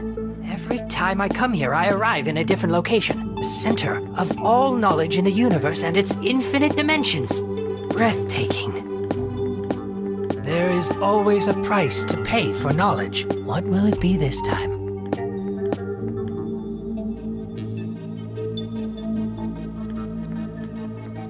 Simply wondrous. But this is no time for sentimentality. I have to start searching. What are you? What? Who's speaking to me? What strange symbols? Who even knows what astounding knowledge these contain? Who even knows? They are enormous volumes. I would not be able to even move one of them. They are enormous. I don't recognize the symbols. Who even knows to what entities these writings belong? It will not be easy to gather the information we need in all this immensity. How can I possibly do so? Huh? Now you are understood. You seek knowledge, and knowledge you shall have.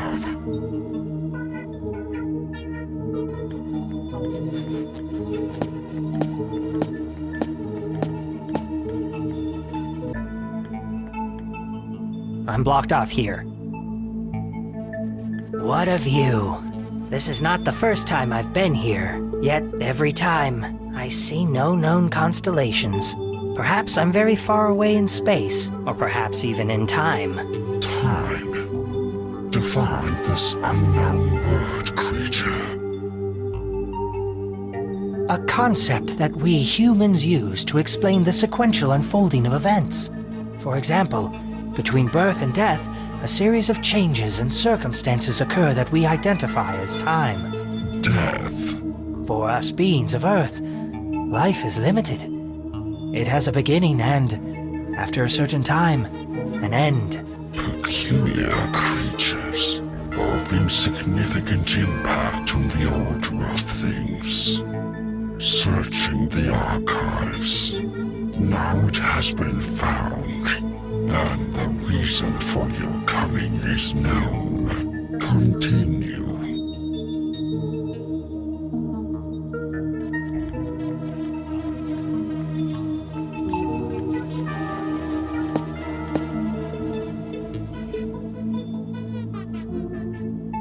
No knowledge may be taken from here without paying a price. Insignificant being, are you willing to pay it? You may be irrelevant, but the price you pay would not be. Respond. What motivates you? The search for knowledge. Very well. The exchange has been made.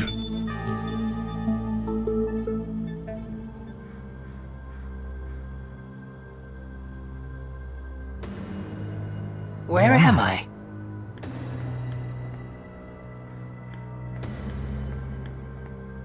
Is there anybody there?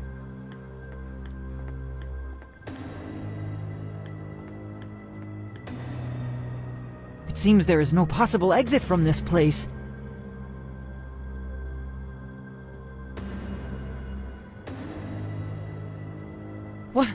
What is happening?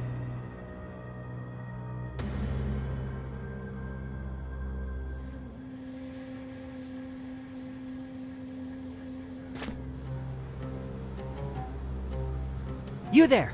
What manner of place is this? Are you listening to me? Wait. Hold up! I would assume this but a dream, except for its realism.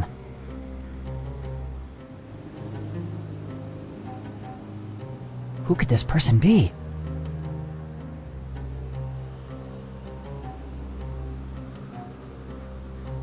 Halt, I say! Please, wait! Al-Hazred, you have arrived. What is happening? What know you of the reason for my abrupt summons? All in due time. Hurry! You must go see the keyholder and then attend the council. Al-Hazred, this is the protagonist of the story I was reading. Someone or something desires that I live his story.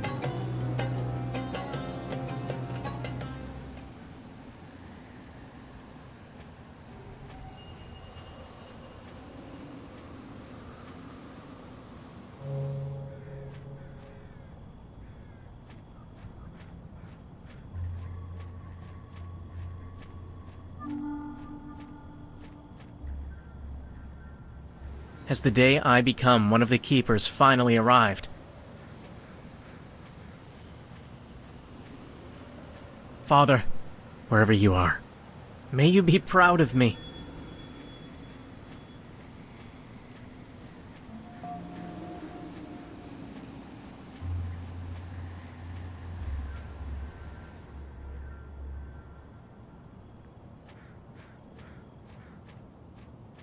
So, you have finally arrived. Yes. Tell me, Keyholder, how may I serve you? Abdul, the day has arrived. Your final test awaits you. Prepare yourself. A great challenge lies ahead. Finally, I shall become one of the keepers. All your years of service will not have been in vain.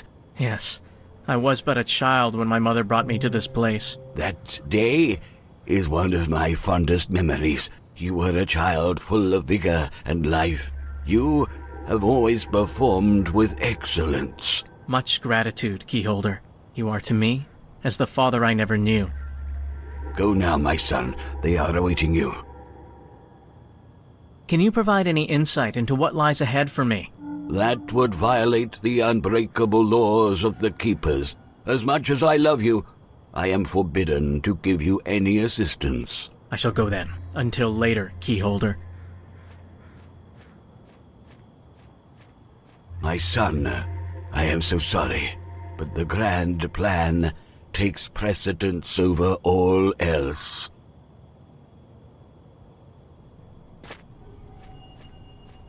Poor Abdul does not know what awaits him. Nevertheless, all is in readiness. Eh? The guards speak of me.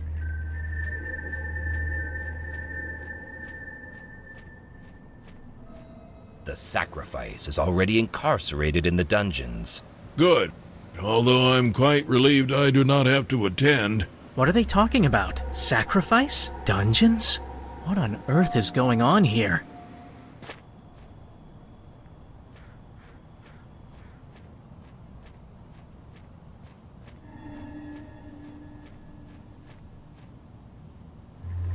Father, am I strong enough? Grant me understanding.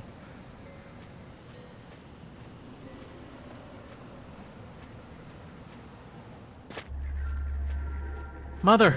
What are you doing down here? Abdul, my son. I'm so proud of you. What are you talking about? Who locked you up in there? I gave up my entire childhood for the key, and they repay me by imprisoning my own mother. Abdul, my son, you are not expected to understand. This was all decided long ago. My imprisonment is just a final precaution. But... Your father was a keeper. Alas, his untimely death robbed you of his guidance on this journey. Your future as a keeper is of the utmost importance. Every last keeper shares a vital role. As you know, they demand absolute devotion and ultimate sacrifice. I only pray that you are strong enough to perform it. I see where this is leading. I refuse. Understand? I refuse! Abdul, stop. Silence. I'm getting you out of here.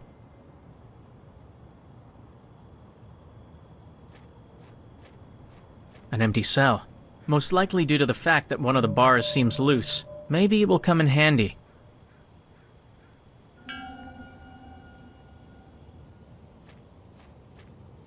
Psst. Hey. You're Abdul, yes? Miserable creature. To be called such from a worm chained up in a cell means little to me. True, but in a way, he also stands correct. What are you talking about? See, we are in a cell. We are the enemies of the Keepers, and we fight against everything they stand for. Despite this, our destiny can never be as miserable as your own. Who are you? Let's just say that every bright side always has a dark one. Look at the moon.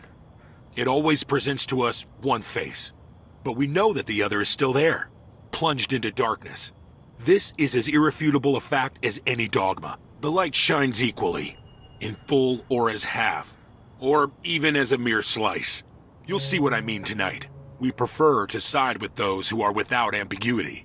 Our belief is that the key has been passed down unto mankind for a reason, and we desire to use it. That is pure blasphemy. You scum. Cease filling my ears with such obscenities. As you wish, my friend. As you wish. For pity's sake, do not listen to them. If you wish to see your mother escape this prison, we can help you. Why would you do so? Let us just say that seeing the Keepers suffer uncomfortable emotions gives us pleasure. Much pleasure. That would be a betrayal of everything I believe in. We couldn't help but overhear your previous conversation over there. You are aware of what awaits you. However, you can ignore us if you so wish. Yes, Abdul, ignore them and remain true to your duty. Quiet, Mother. Continue. These cells were built with the highest of craftsmanship. They can only be opened with the key the city guards hold. I know the location of the secret lock, but require a small favor in return. Assuming you can manage to obtain the key. And what is it you want? There is a certain item in the keyholder's room that we desire. This object can take many forms. It's up to you to distinguish its current one. Such a task is impossible. That is your problem. But I can provide you with one small hint. I know it holds great magical power within it. I'll see what I can do. Okay, we'll just wait here. We're not feeling up to taking a stroll just now.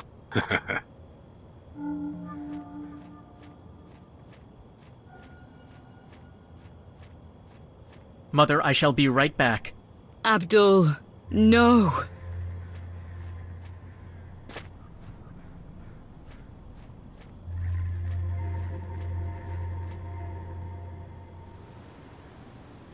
This could come in handy.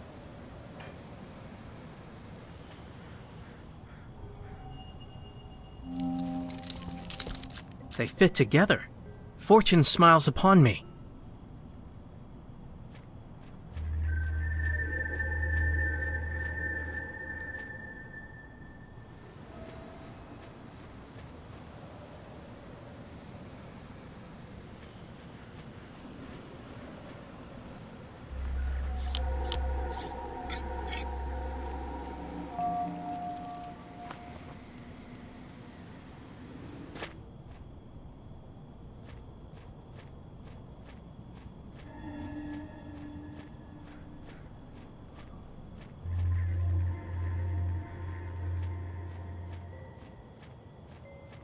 Abdul, why have you come back? The council is waiting for you. Forgive me, Keyholder.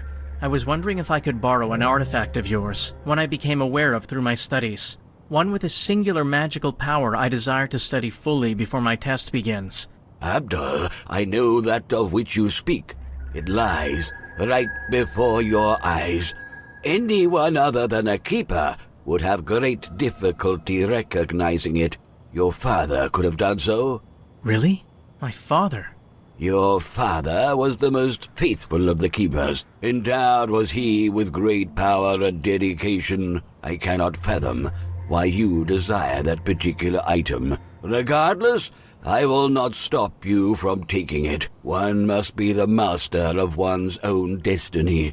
However, as your tutor of many years, I must warn you that every action has its consequence. Thank you, Keeper. This advice I shall treasure. Abdul, keep the key.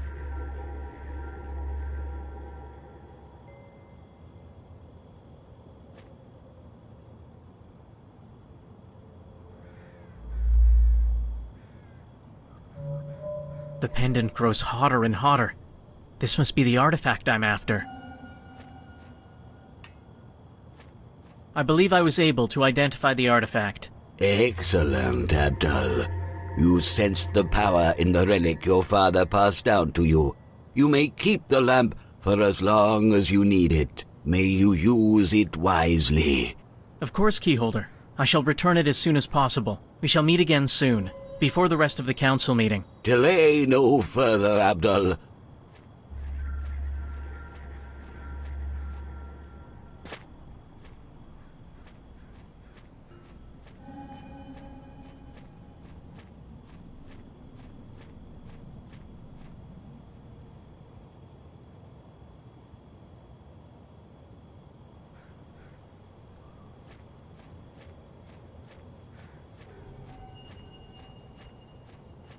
Did you recover the key and the artifact?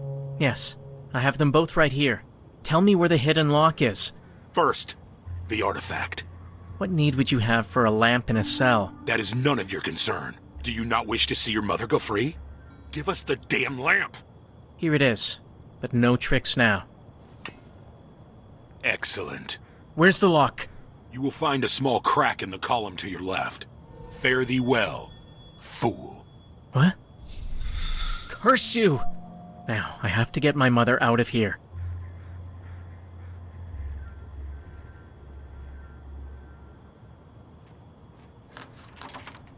I heard a click.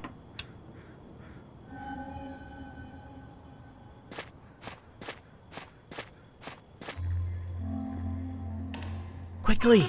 I'll take you back home. No, Abdul. Move!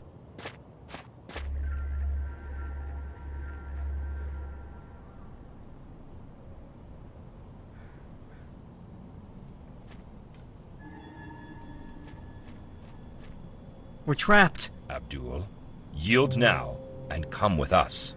Don't worry, Mother. Everything will be fine. I know that everything will be fine. Just as I've always known. The key. Guard it. Protect it. Preserve it. Keep it. The key. Guard it. Protect it. Preserve it. Keep it. The key. Guard it. Protect it. Preserve it. Keep it. The key. Guard it. Protect it. Preserve it. Keep it. The key. Guard it. Protect it. Preserve it. Keep it. The key. Guard it. Protect it. Preserve it. Keep it. The key. Guard it. Protect it. Preserve it. Keep it. The key. Guard it. Carry the key with you.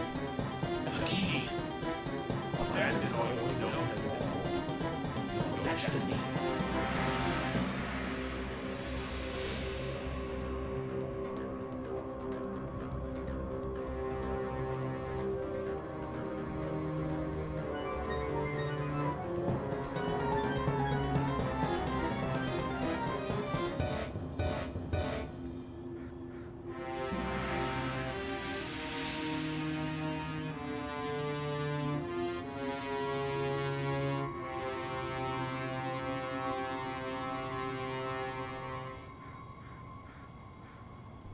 Henry, are you all right? What? What a god-awful nightmare. Calm yourself, Henry. You're back with us. Oh my god, that poor woman. The Keepers of the Key. Keepers of the Key. I've heard that name before. Guys, I need coffee. And that's where the vision ended. How do you know that what you saw is real? I can demonstrate it so very clearly, Lone. I can now read the engravings on the tablet we found. That's true. It could also be that you already knew how to do that. But maybe the lure of a healthy dose of our approval may have tempted you to lie about it. Lone! How dare you? Do you actually think I feel the need for your approval about anything? Lone, he's right. You've gone too far. And you're probably right. I apologize, Henry. I'm not as used to all this strangeness as you are. Whatever. Anyway, the tablet reads, more or less, thus. Although extremely powerful, they are considered lesser gods. They preside over small worlds, and the positions of the stars forces them into long lethargic periods. Why, we do not know. Perhaps certain configurations provide them with energy and nourishment. Great Cthulhu, sleeping in death, at the sunken city of Relay, awaits his reawakening. Ayataqua lurks in the cold Arctic region, worshipped by ancient forgotten races. Beyond the known universe exists countless other entities, named the Outer Gods, neither alive nor dead, multidimensional, infinitely powerful and insane. The most powerful and insane of them all, Azathoth, gurgles and drools at the sound of 1,000 pipers at the center of the universe. Oh, fate forbid that the cacophony should ever cease. What does all that stuff even mean? These are names that are often found in very rare occult texts. Yes, and I can assure you that they are much more real than you can imagine. Unfortunately, I cannot prove that. Not yet. The truth of the matter is, the first concrete proof is you. Me? Your so-called condition. Cthulhu. Now that you mention it, in the tunnels below Innsmouth, Elliot kept on repeating a chant with that word in it. That's extremely bad. That means the town is in some way involved with these gods. Then it's no wonder it's as shunned as it is. For now, let's just concentrate on understanding what this passage means. A passage from the Necronomicon, which was written, it is said, by the mad Arab Abdul al-Hazred. He was in my vision. I shudder still. Night has fallen.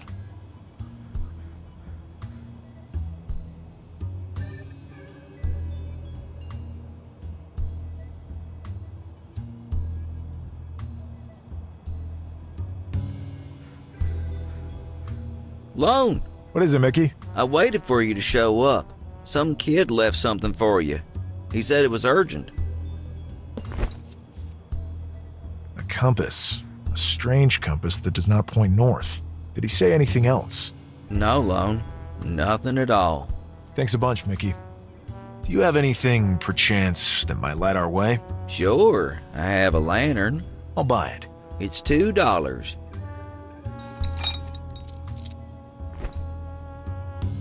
Here you go. No problem, Lone. See you around.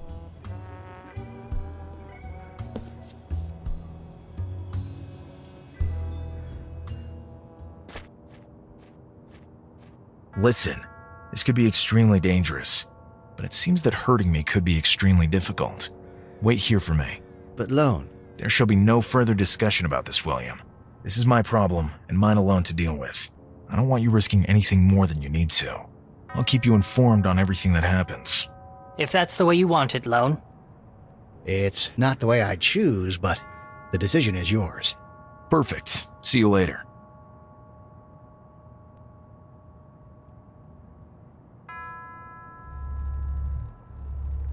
I feel a vibration in my pocket. Now it's doing something. The plot thickens.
Another identical one. Surely the sequence must be inserted on more than one panel then. What will happen then? What a mystery. The lure of the unknown.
mechanism doesn't work anymore.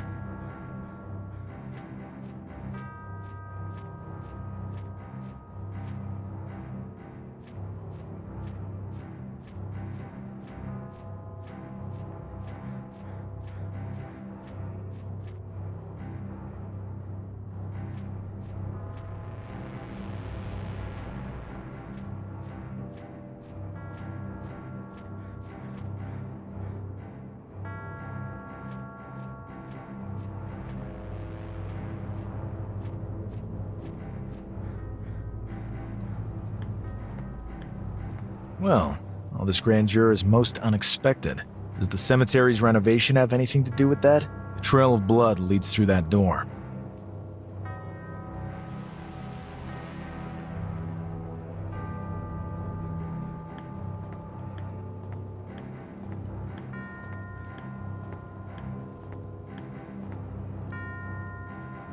But what? Armitage! Lone, get out of here! You did it, Lone. All has gone according to plan. Let him go, right now! Ah! Do you take me for a fool? Release me now! All in due time. All in due course. You'll pay for this! You have merely been assisting me so far. I knew you would do it. And with a power like yours, nothing is impossible. What do you hope to accomplish by all this? Don't you know the magnitude of the powers you're playing with? You're insane. A madman! You dare to call the pursuit of power madness? My master has spent numerous lifetimes to attain it. But a stupid human eliminated him, wasting centuries of knowledge.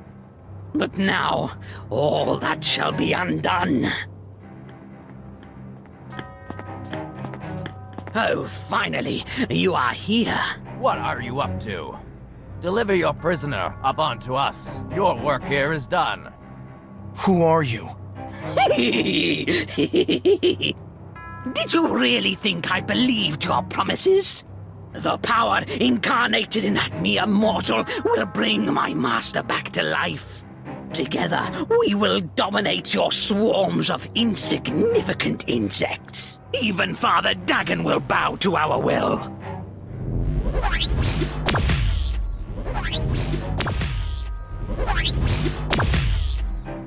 Fools! The wisdom of my master is profound and powerful.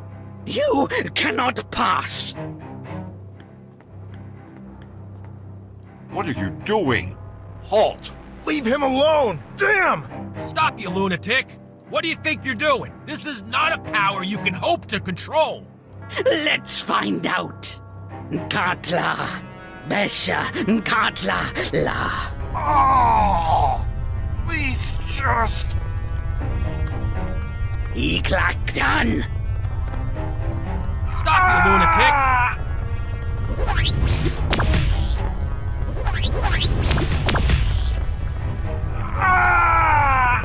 Katla, Besha, Katla, La. Iklaktan! What's happening to him? Let's run!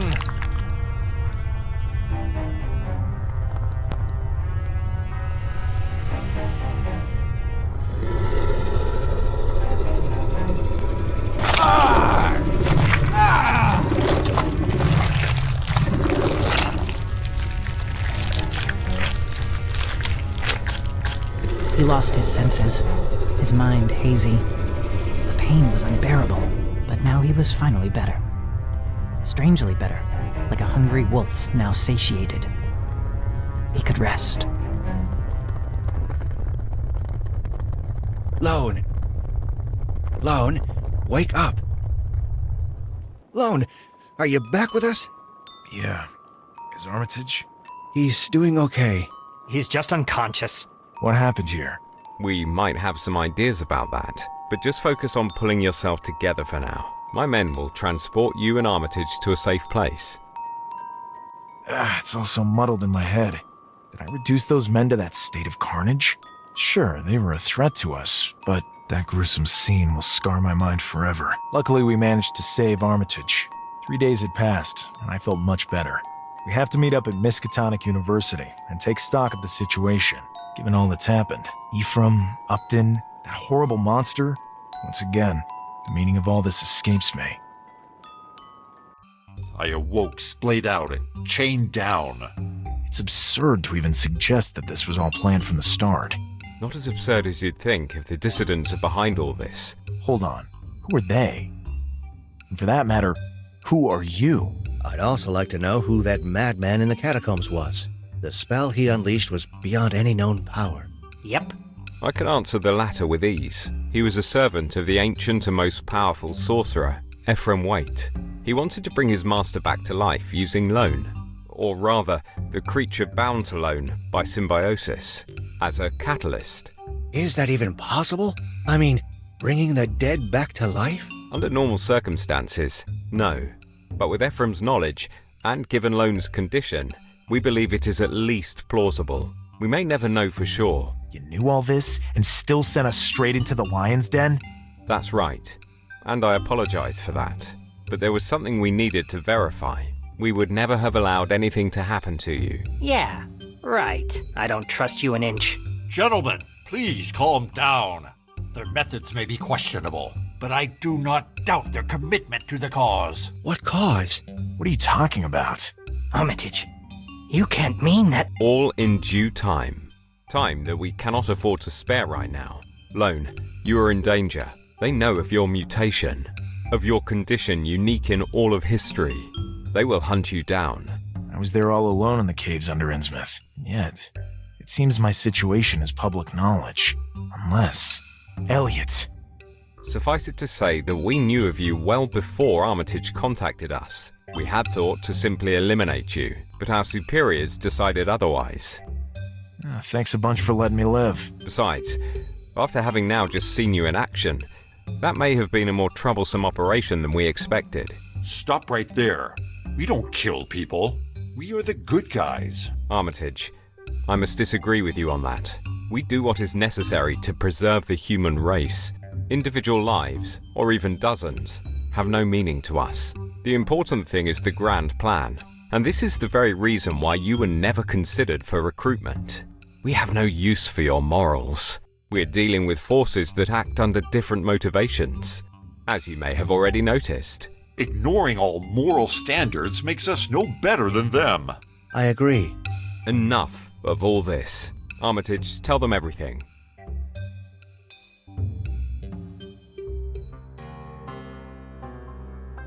If anyone had heard the story disclosed in that tiny room by that small group of people, they would have thought them insane. It turned out that the group to which Aquila belonged. Yeah, you heard right. Aquila. Pretty curious, don't you think? Anyway, he called his organization the Keepers of the Key. Cool sounding name, very evocative, but without any real meaning. Or at least, so they thought at that time. Blanco was fascinated. Akeley seemed to understand a lot more than the rest of them. But there was so much that the man kept to himself. They said they could help Lone. Apparently, a recent expedition to Antarctica had made a sensational discovery. Professor Lake had discovered unnatural tunnels in a place where man has set foot only in relatively recent times. The Keepers, based on their secular wisdom, were convinced that if a solution could be found, they would find it there. As usual, Aquila did not go into detail, and there was no way to learn more from him than he deemed necessary. At this point, it was a leap of faith, but what other choice did they have? Lone could tell himself that this was mere madness, but he had seen this madness in action. He could no longer deny the evidence. The only help could come from this strange cult. He couldn't continue to pretend nothing was wrong. He was too dangerous. He didn't really trust these people, but they certainly seemed less interested than the dissidents in rubbing him out. For the moment, that was enough for him. And besides, he had his new friends by his side, and believed they had no intention of leaving it. That calmed him to some extent. Their departure was scheduled for the following week. They all made preparations in a hurry. They had no idea what it would be like to face such extreme temperatures. They bought some basic equipment and warm clothing. Everything else was to be provided by the university. The greatest adventure of their lives seemed already underway, but this was only the beginning.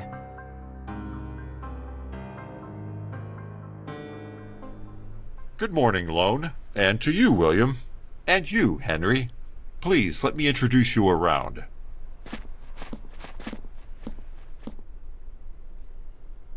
Good morning to all. Hiya. Hello. Allow me to introduce Professor Lake to you all. He is the head of the expedition. He's just back from Antarctica to attend to some business here. Good morning, gentlemen. It's a pleasure to have all of you on board. Akeley, good to see you again. The sentiment is mutual, Lake. The discovery we made is unprecedented in all of human history. I expect that your great depth of knowledge can help us learn even more. Certainly. It'll be our pleasure to help you any way we can. What we have uncovered is incredible. I return to retrieve the invention that will help write us into the pages of history. The drill invented by Mr. Poverty. The trip back here took what seemed like forever. But this time we will fly back. The journey will be much quicker, even if we must take landings at airports here and there. Correct, Mr. Barron? That's right, Professor Lake. Allow me to introduce myself. I am Louis Barron, and I will be your pilot for this journey. And if needed, I am handy in a fight. Pump the brakes on your enthusiasm, Louis. There will be no call for fighting. Excuse him. He's an Army veteran, and an excellent pilot. But let's get aboard. We have plenty of time to get everyone on the same page.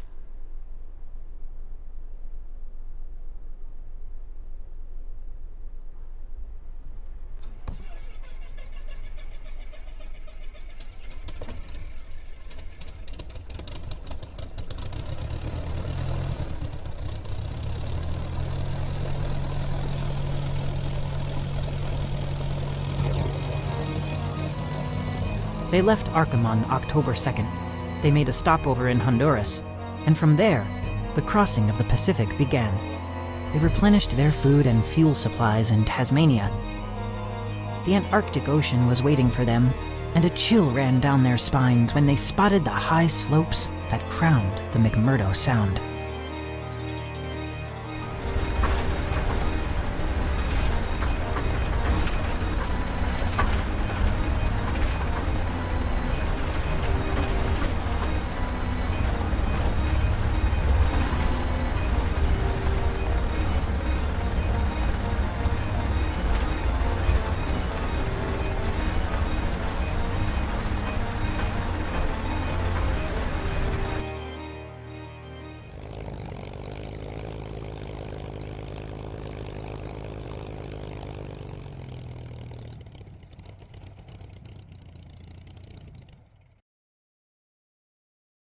All in all, it was quite the pleasant flight.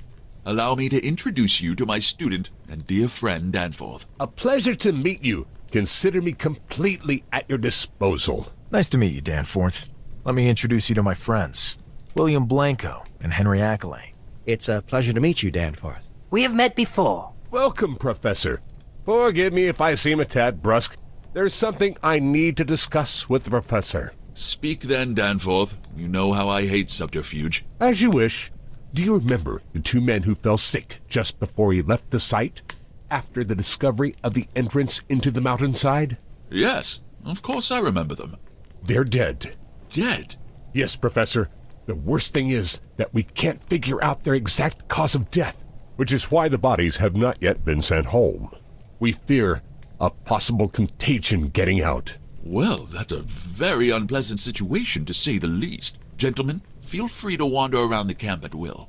And to get to know our colleagues better, I have to deal with this matter. I'll see you all later. Of course, Professor. We'll try not to get in your way any further while you're dealing with this unfortunate situation. Actually, on second thought, would you mind accompanying me? I would love to hear your opinion on this whole affair. Permit me to introduce you to Dyer, Professor of Geology at Miskatonic. Good morning, gentlemen. What, Professor? You don't introduce me? Of course. Impatient as always, I see, my friend. My distinguished colleague Atwood of the Physics Department. Honored to meet you, gentlemen. The honor belongs to us. Forgive me, but a problem has arisen, and not an insignificant one, from what I've been told. Yes, a great tragedy. That it has occurred now is most unfortunate. It has spoiled the euphoria of such a landmark moment in human history. Professor Lake filled us in during the flight. Stupendous, but also terribly frightening. Absolutely, my friend. As much as any other discovery that has changed the destiny of mankind, although nothing else compares on this kind of level. Gentlemen, you will see with your own eyes soon enough. For now, there are those poor guys to deal with. No objection in any respect. I hope we can get to the bottom of all this. I wouldn't want to die from some disease before my adventure here concludes. Very black and inappropriate humor. Dyer, you will never change. See you later. I'll be in touch. We're headed to the mess hall for a hot drink. Please feel free to join us if you like. Follow me. After you.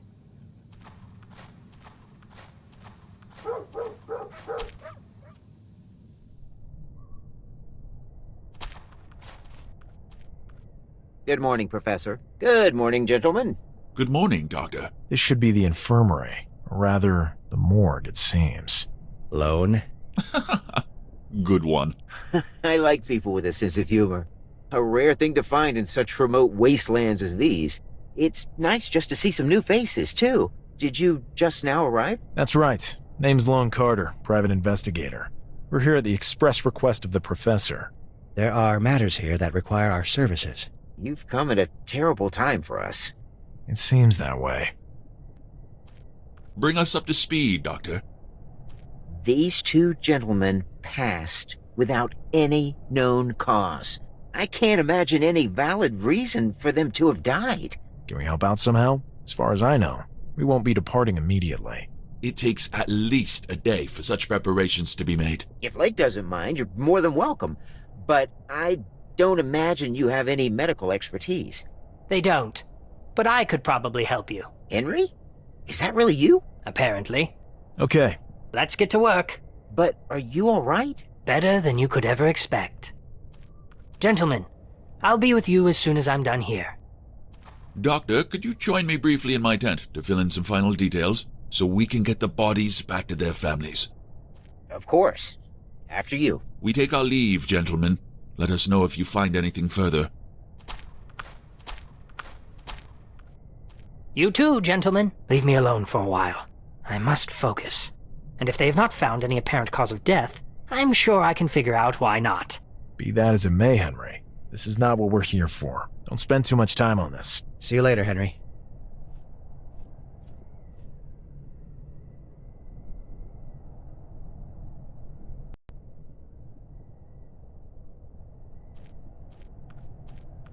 These must be their medical records. Let's have a better look at it. Sven Oostella and Jean-Paul Greco. Blah, blah, blah. Both of them were workers here at the camp. It says it's impossible to determine the time of death. Strange. All internal organs are intact. There are no cardiac pathologies or other evidence to suggest any bleeding out. Tests for known toxins have excluded all as causative factors. Recommended quarantine of all crew due to possible contamination by unknown pathogen. This is where the doctor's ability to analyze all this comes to an end. And on closer inspection, if this data is correct, then these men should still be alive. It seems to be blowing things out of proportion to impose a quarantine. If that were the case, they would all be dead already. Besides, medical appraisal is limited only to what physical examination can observe. I'll take care of the rest.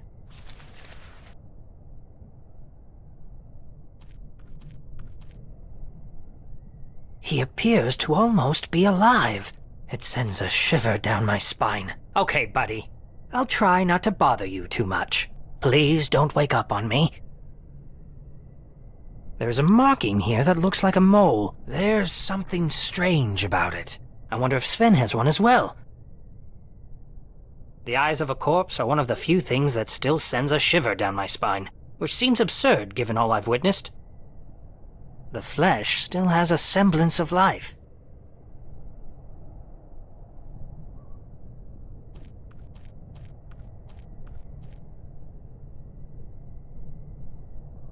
This confirms my theory. A transmigration ritual. Some religions might interpret it as the tearing out of a soul, but it would be more correct to call it an essence. I never thought a ritual could be used this way. For murder! This mark on Sven's body has almost faded away. I might be able to learn something more from Jean-Paul. Who knows where this poor fellow might be now? I imagine hell would be more pleasant. Floating aimlessly through time and space, most likely for eternity. How barbaric! By diluting some of the powder I have on me, I might be able to learn more from him. But not from Sven. There's not enough left of what he once was.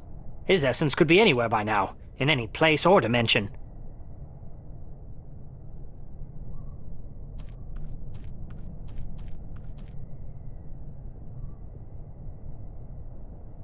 It has to be diluted first.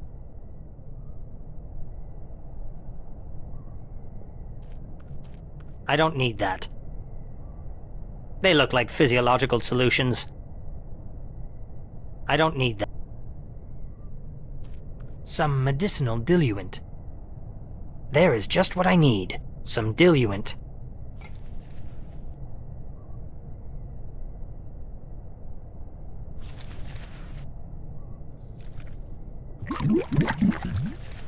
This should do the job.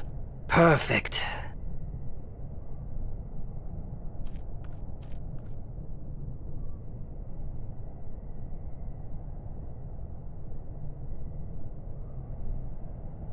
That's done it.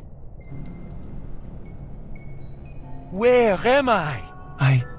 I'm cold. I can't see. I'm scared.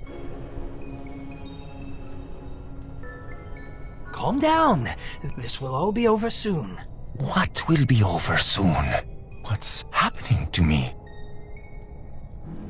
Stay calm. It's just a dream. That's a relief. I sure hope I wake up soon. I'm sure you will. Who are you? I'm Henry Akeley, a professor at Miskatonic University. I don't know you. Why are you in my dreams? Tell me what you see. Everything's pitch black.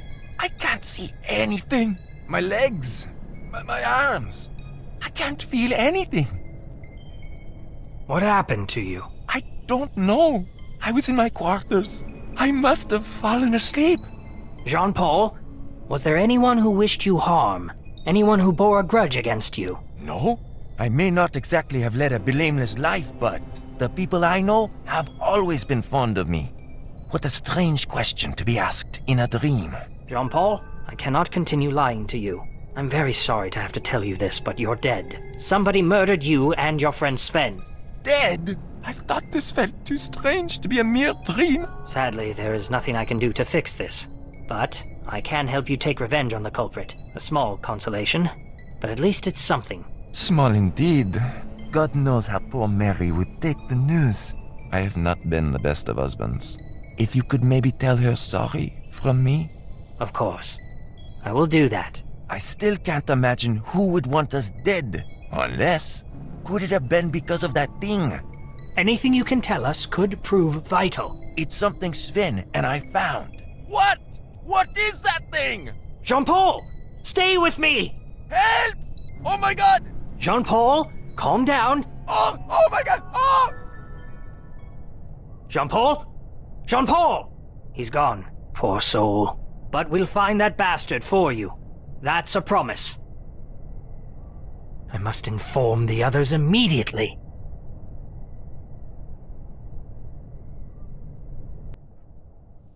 So, what have you found out? You really can die from the cold out here.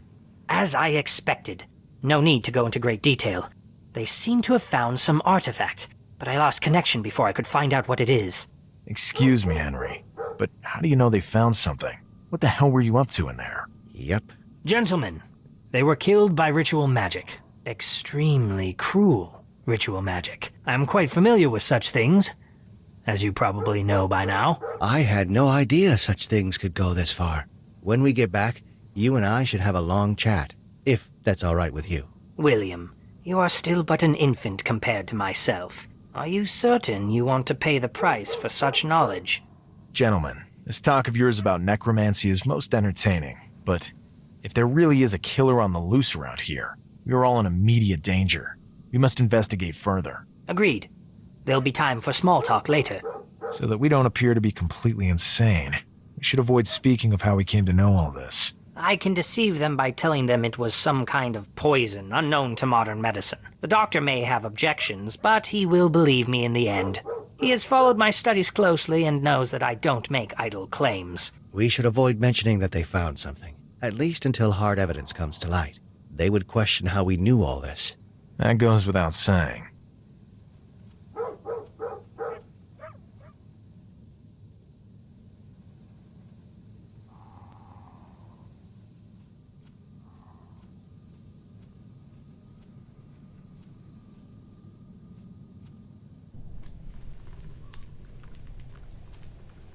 Gentlemen, some news that may interest you. Tell us, Lone. Ackley? After careful consideration, I have come to the conclusion that this is murder. Murder? What are you saying? Are you joking, Henry? Doctor, I never joke, as you should well know. I have found no trace of violent death or poisoning. Actually, I didn't find any cause of death at all. But that is simply absurd. We all know each other here, and we're all decent people. Shush, Danforth. Let's hear what they have to say. I'm sorry, Professor. Shush! I can tell you that I found traces of a substance that, I know for sure, is capable of killing any adult man. Something not found in medical literature, but which I came to know of through my travels. You're really never happy unless you can stick in some esotericism, are you, Henry? Stop your bickering. Lake asked for our help, and that's what we're going to give him. It's true that Ackley's methods aren't exactly orthodox, but they've never let us down in the past. So, I'm of the opinion that there could be a killer on the loose among us. Would you rather risk that, or would you rather we investigate? If Armitage sent you to me, he must have a good reason for doing so. I want to trust you. But, Lake, this seems absurd to me. Doctor, there will be no further discussion. Also, in light of this new evidence, any danger of contagion seems now to be moot. Finalize the documentation necessary to send the remains of those poor souls back to their families. Sure. Lone, you have complete authority over this matter, at least until tomorrow. The airlift is scheduled for early morning and we cannot postpone it. We'll manage. Is there anything else we can do? I have a few questions for you. Ask away.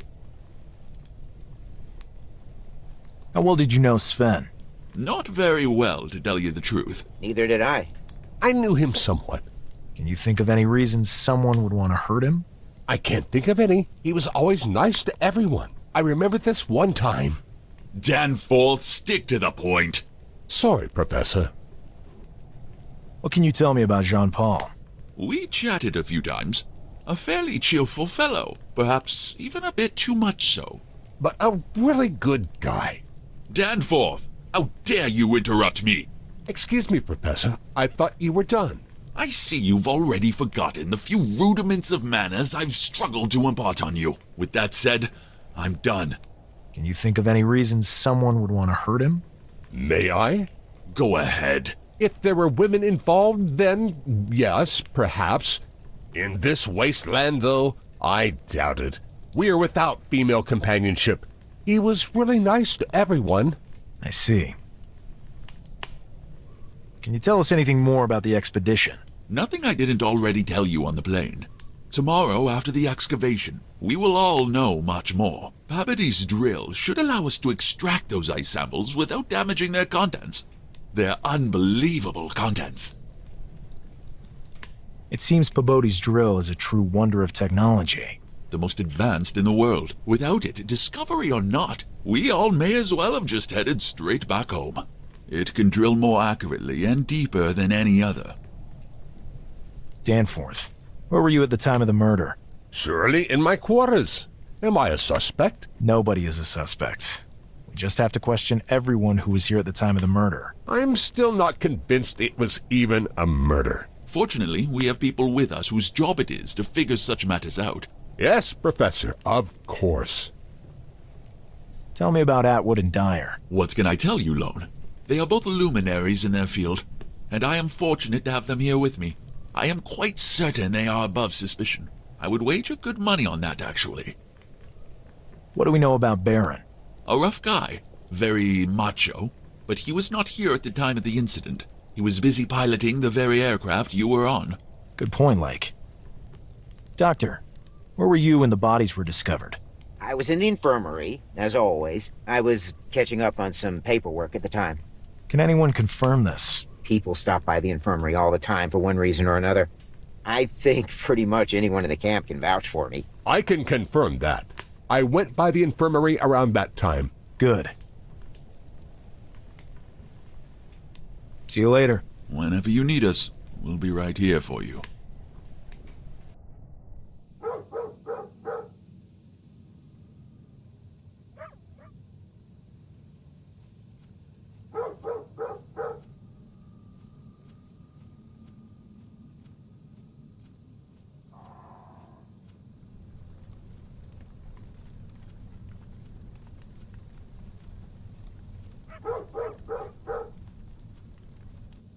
Is anybody there? Come on in. Can I steal a moment of your time? Sure, I'm on a break. Hi there. Name's Lone Carter. This is William Blanco and Henry Ackley. A pleasure to meet you. I'm Johnson. What can I do for you? I have a few questions. It will only take a moment of your time. Very well. There's not much else for me to do right now. The drill was leaking oil left, right, and center, but I got all that plugged up, thank God. What can you tell me about Sven Osterling? And who might that be? One of your colleagues. There have been 2 deaths. Know anything about that? I haven't exactly bonded with the rest of the crew. Was he the Frenchie or the German? The German. I see. He seemed like a nice enough guy to me. They seem to have been murdered. Interesting. I didn't do it, if that's what you're insinuating. I wasn't insinuating anything. We were merely after the truth. We were investigating at the bequest of Lake. I'm really sorry, but I don't know anything about those 2 guys. Thanks anyway. What can you tell me about Jean-Paul Greco? He was annoying as hell. I'm sorry he's dead, but I'm glad I don't have to listen to his grating voice anymore. That's not a very nice thing to say. The truth is rarely very nice. It might be nicer if it included some degree of respect. If you say so, Lone.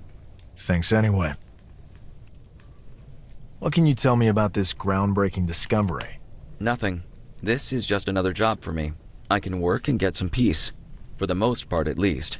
I can't deny that going into the mountain had me shaken up at first, but I tend to find myself bored by most things fairly quickly. Let's hope the drill rekindles my enthusiasm. Understood. Thank you. What's your job here? I'm head of maintenance and in charge of the explosives. What was the problem with the drill? We brought it here with us. Some kind of minor mechanical fault that caused an oil leak. It's all fixed now, though. It's a miracle of technology, but tends to break down easily. See you later. Fine. Get away from the stove! Okay, sorry. I didn't know it was such a big deal just to warm one's hands up a little. It bothers me a great deal.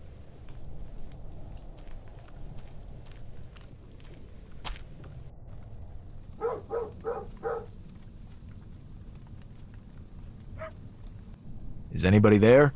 Come in. May I take a moment of your time? Go ahead. Mind if we ask you a few questions? Shoot. What can you tell me about Sven Osterling? What do you want to know? Anything that might help with our investigation. He was pretty much a complete idiot. I learned to tolerate it. I see. Can you tell me anything about Jean-Paul? A total cretin. Always jabbering, on and on and on. Right, gotcha. Tell me about yourself. What do you want to know? I was in the army, a soldier, and now I fly airplanes for old duffers. I could snap them in half with one arm behind my back. Ah, the good times. Heads rolled like bowling balls. You must have learned a lot back then. You can say that again, bud. See you later. Got you later. Some old boots. It looks like there's something in them. Let's see what's in here. Shoe polish. It could come in handy.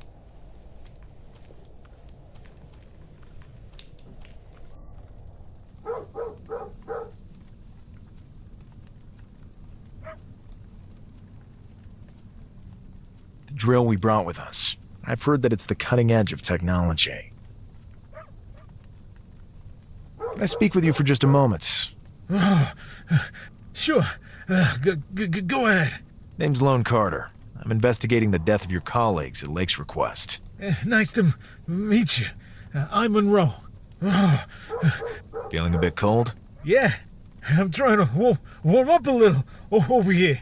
Why don't you just go into one of the tents? I wish I could, but I'm out here guarding the drill. I see. Damn weather has taken a turn for the worse here. And my teammate doesn't like keeping the stove burning. I've finally convinced him to warm up the room a little for the night. Hopefully he doesn't change his mind. Why would he? I don't know. He's not exactly your normal human being. You can't find him in the second tent on the left there. His name is Johnson. We already met him, and I can assure you that the stove is lit. Oh, great. Hey, what can I help you with? Tell me about Sven. I'm so sad. He was a great friend to me. I'm sorry to hear that. Can you think of any reason someone might have wanted to harm him? Not that I know of. He was always so nice to everyone. There's something I must tell you. We fear that your colleagues may have been murdered. Incredible. Who would have done that? And why? That's what we're trying to find out. Did you notice anything odd about him? There was one thing. I'm listening. In the days preceding his death, Sven was hanging out more and more often with Greco. Interesting. But that's not all. Go on, please. He appeared wary, as if he feared something. I have no idea why. His eyes were quite red, as if he wasn't sleeping well. Did you notice any of these same symptoms in Greco? I can't say I noticed anything like that with him. Thanks anyway. Tell me what you know about Jean-Paul. I didn't know him all that well. Is there anyone who might have had a grudge against him? He was a little outspoken, but all in all, a pretty decent guy. So, no, I don't think so. I hope you get to the bottom of all this. Oh, don't worry. We will. Tell me about Johnson. He seems like a rather lonely fellow. Oh, he is. Even though strange is more like it. Why are you out here guarding the drill? It's a very delicate machine. Danforth insisted on keeping an eye on it. That doesn't make much sense out here in the middle of nowhere, but orders are orders. Oh. Johnson mentioned there was a problem. Yes, the oil was leaking. Nothing that couldn't be fixed.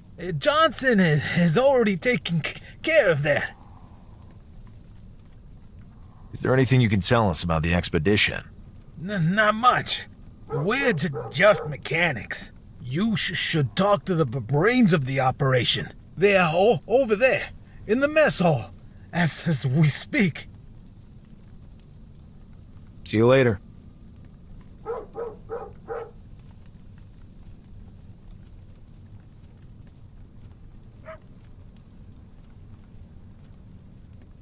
Good morning. Name's Lone Carter. Good morning, if you say so. Not in the best of moods today? Not particularly. It's pretty much 24 hours of daylight every day. Can't get any sleep, and my little guys here aren't at their happiest either. As you can see. Yeah, all this can't exactly be easy on them either. May I inquire as to your name? I'm Larson. I tend these poor dogs and take care of the sleds. Do you mind if I ask you about a couple of things? Go ahead. Things can't get any worse today.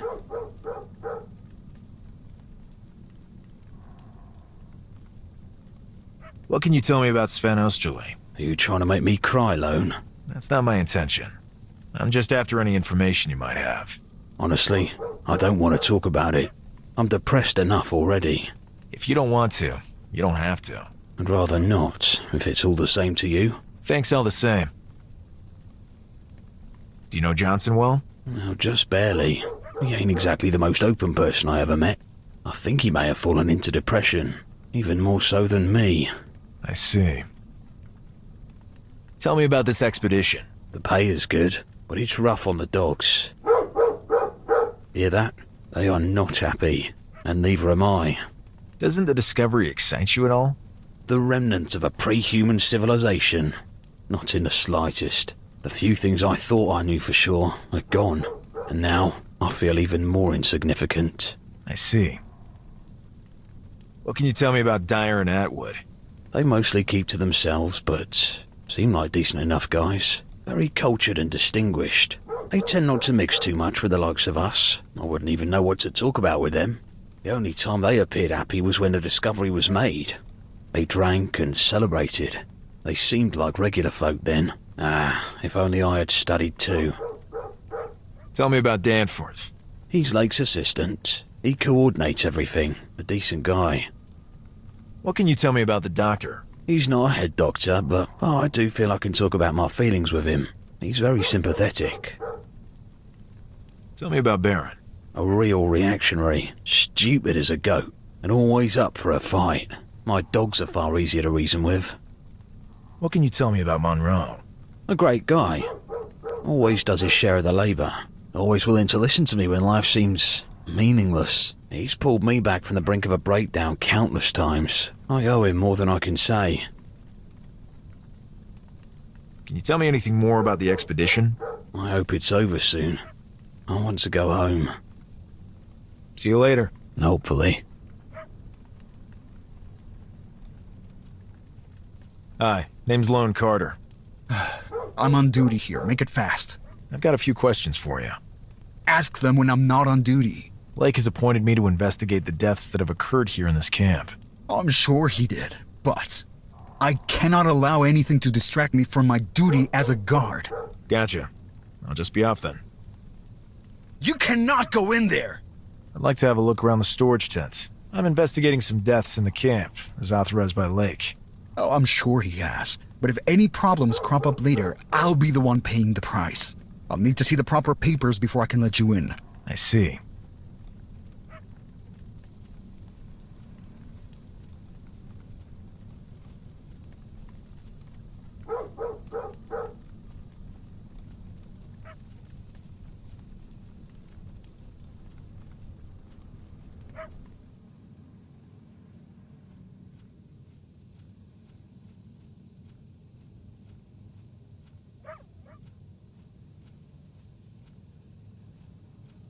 I have a few questions for you.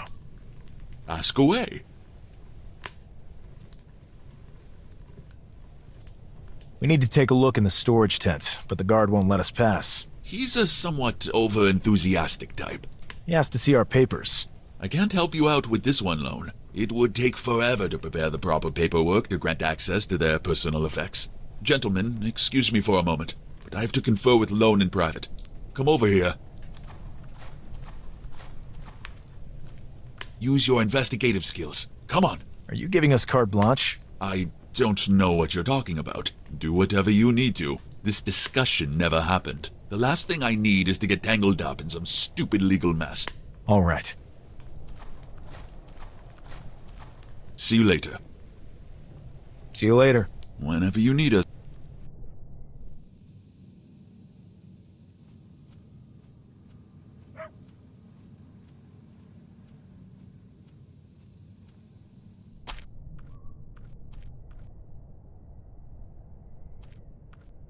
It might come in handy. I wonder if it contains anything useful. I should ask Ackley. Henry, can you tell me what's in this jar? Let me see. Looks like a laxative to me, and a strong one at that. Sounds good. I'll grab some. It might help us out somewhere along the way.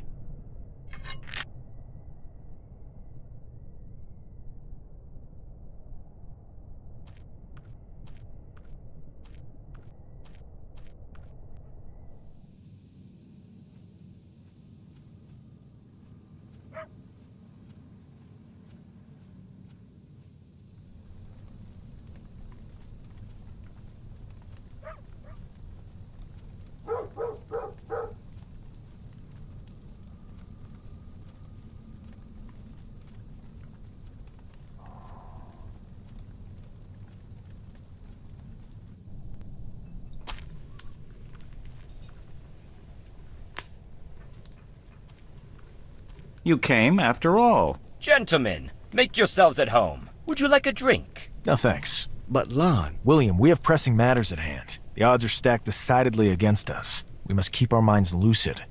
Isn't that right, Henry? It is as you say, Lone. Yet you, Lone, you have the face of a man to whom the bottle is no stranger. Never while on duty. Wouldn't you agree, Atwood? Of course. As you all may recall, this is Dyer over here. Nice to see you all again. New company is a rare thing in these parts.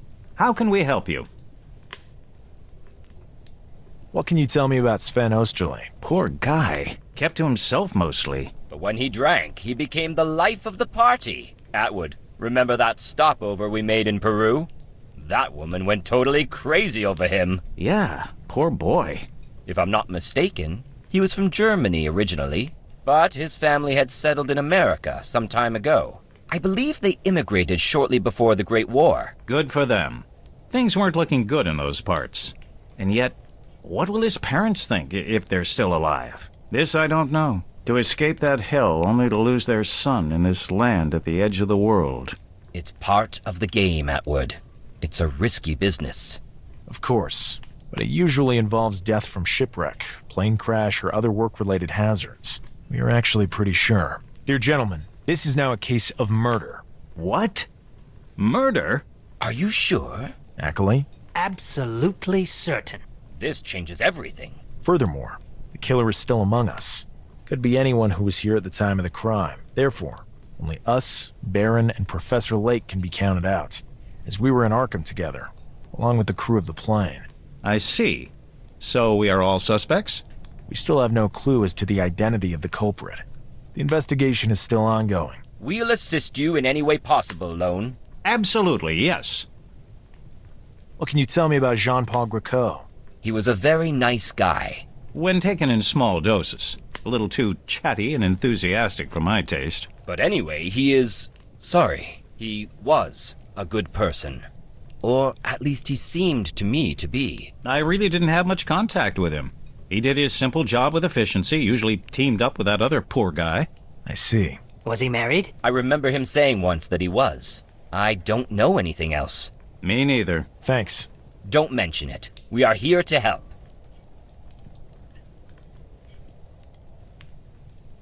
Do you know the guy guarding the storage tent? Sure. He's a somewhat overzealous type. You could say that again. He won't let us in. Actually, it contains property of the university, as well as the crew's personal goods.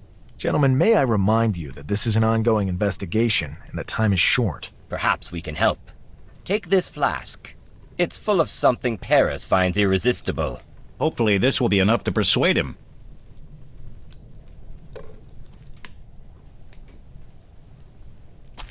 Thank you so much. We owe you one. See you later. Catch you later, gentlemen. Whenever you need us, we are here for you. Some lube could always come in handy, even if it's just cooking oil. Some metal cans. A can could always come in handy.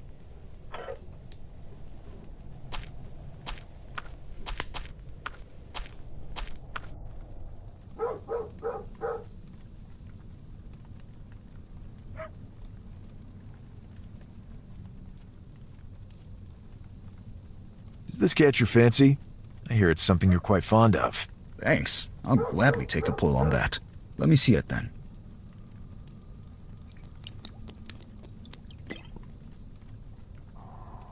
Now that we're a bit better acquainted, could we have a look around the storage tent? I already told you that's not possible.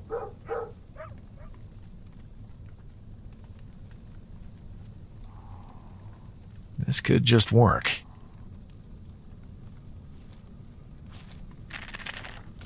I would call this an explosive cocktail indeed.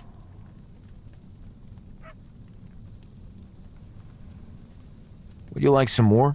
Thanks. I'll gladly take a pull on that.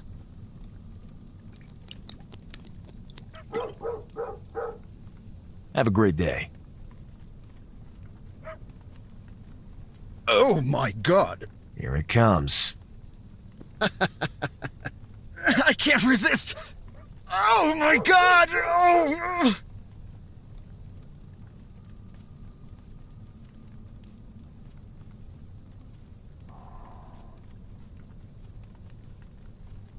We now have access to the storage tent.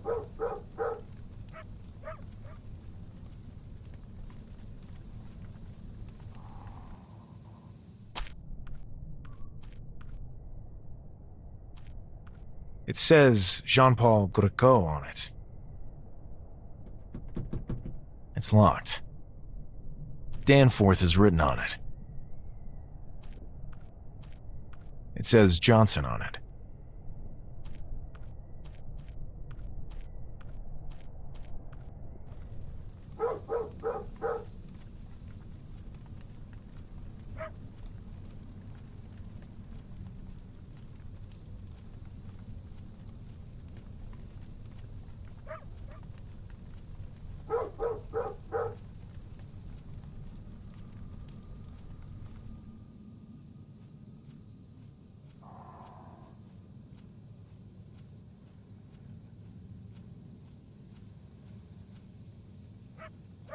I have a few questions for you. Ask away. Can you tell me anything else? Nothing else comes to mind. I can't think of anything. Monroe did mention that for the last few days, Sven appeared to be on edge, as if he were afraid of something, and that he hung around more often than not with Jean-Paul. I didn't notice anything myself. Then pay more attention, Danforth. Do you know where the victims kept their belongings and correspondence?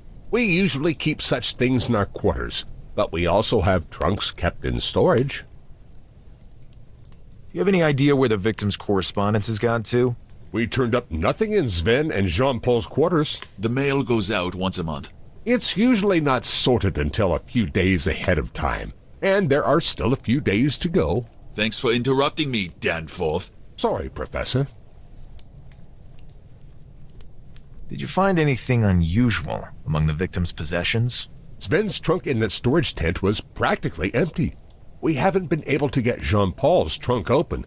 We can't find the key, and it would be most indelicate to return it to the family after it's been broken open. Understandable, but we absolutely must find out what's inside it.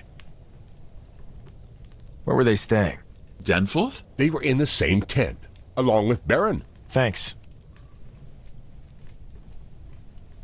Any ideas about how to get Jean-Paul's trunk open? We can't find the key. It could be anywhere. See you later. Whenever you need us.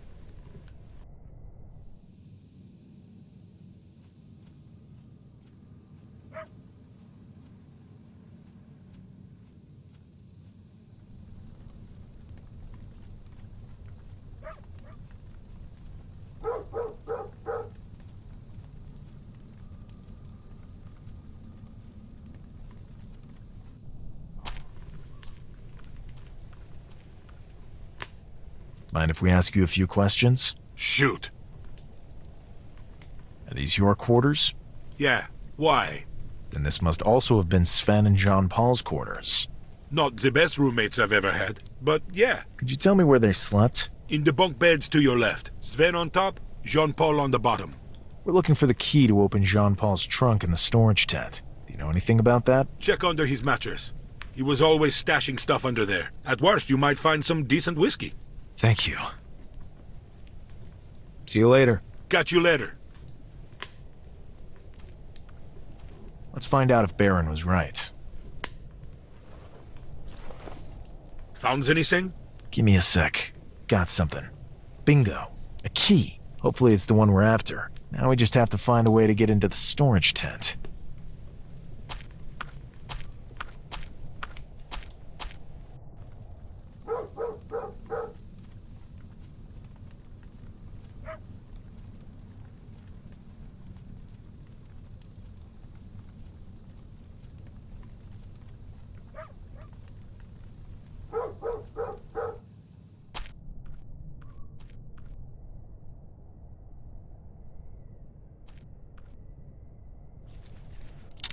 It fits.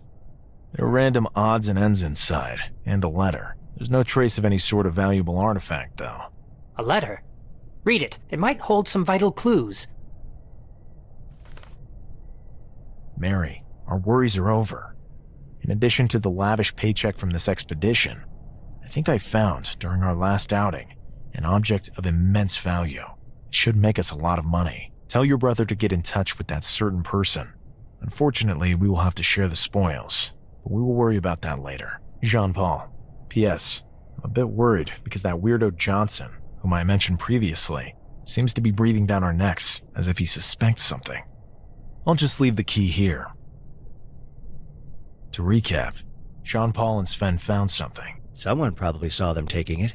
And killed them for it. Considering the manner in which they were killed, I would say the object is not something that possesses mere monetary value. But they couldn't have known that. Johnson appears to be the prime suspect. Can it really be that easy? Let's have another chat with him.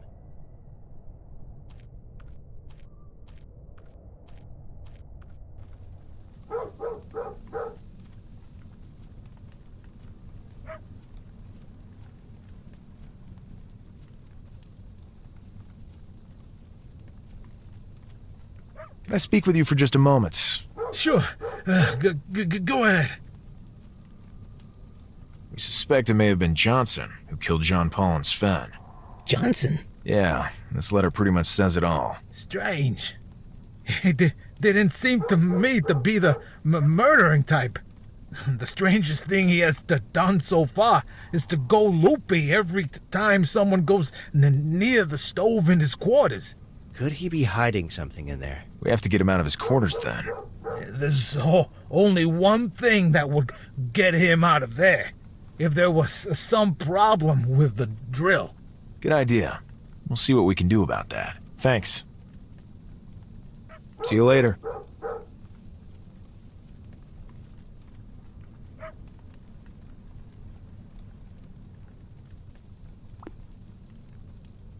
There is now shoe polish in the container.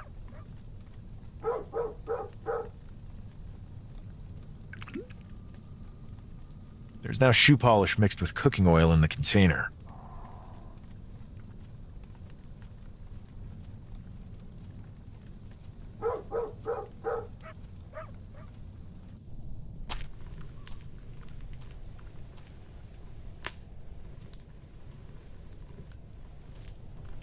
Let's see what happens.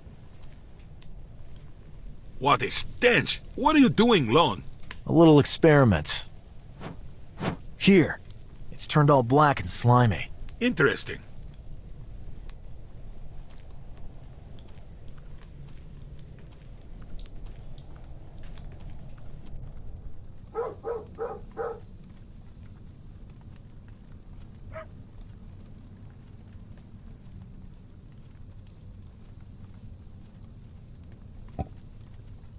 Bingo.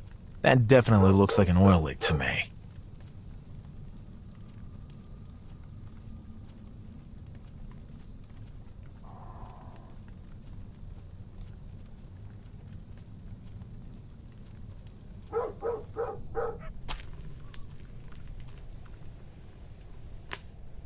The drill has another oil leak.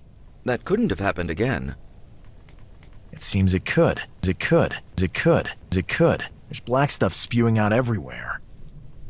I have to get this under control, immediately. Oh my god, this is unfortunate. Please don't touch anything while I'm gone.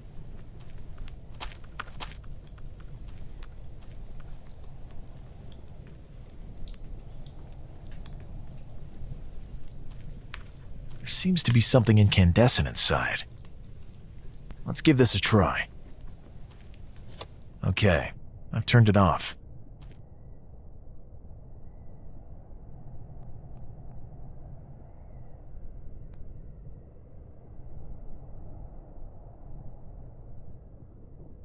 Perfect.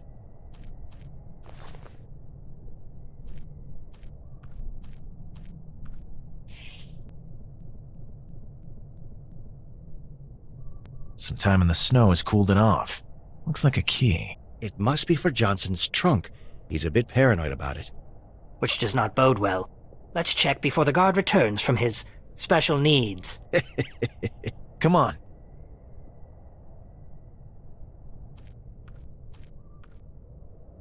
Let's see what Johnson has hidden away in there. I hope it's the right key. I'll give it a try.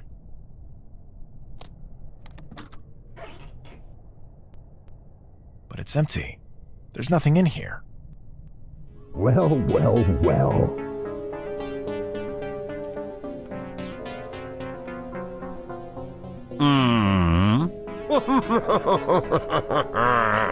What are you laughing about, you idiot? Just as I thought. Halt! If it is death you wish for, I can grant that. But first, I can't believe I revealed myself all for nothing. You were so far off track. I expected better from you, Ackley, and you two damn yokels. So you are the one who killed those two men so brutally? Brutally? I never even spilled one single drop of blood. I was doing the cleanest job of it until you all showed up. Prepare yourself. You will be with them, will be with them, will be with them, will be with them soon enough. And don't you dare take even a single step. I could always say that you attacked me and I had to defend myself. La Grinka, Getona, Getona, Glinoto, La Grinka, Getona, Getona.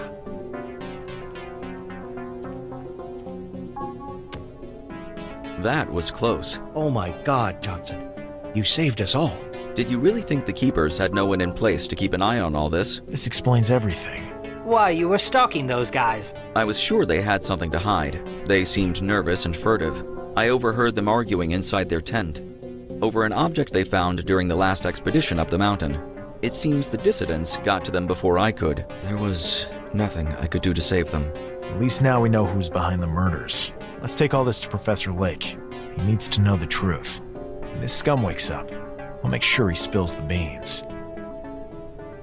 He's waking up. What? We found this in your trunk, Danforth. How could you? I trusted you to go so far as to kill for profit. Profit? Paw, you Lake. You tiny man being so full of himself, you don't know anything. How dare you? I took you under my wing all these years. I'm sorry, Lake, but you won't be pulling this mole out of his hole. Stop him!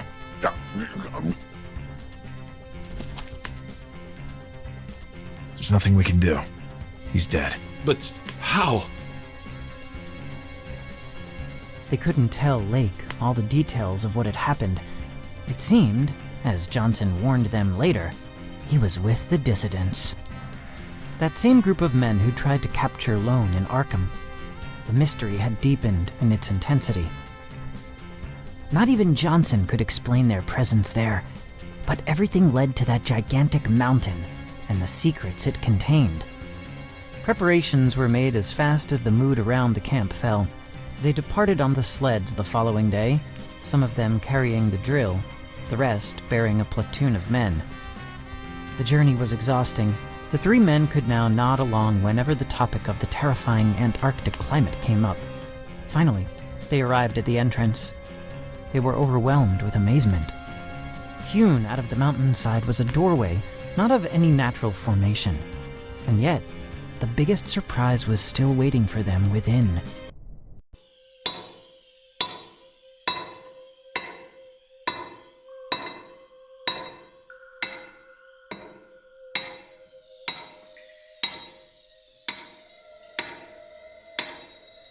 Wonderful. To the point of being frightening. I wonder how it could be of any help. Patience, Lone. Patience. We'll figure it out eventually. If you say so.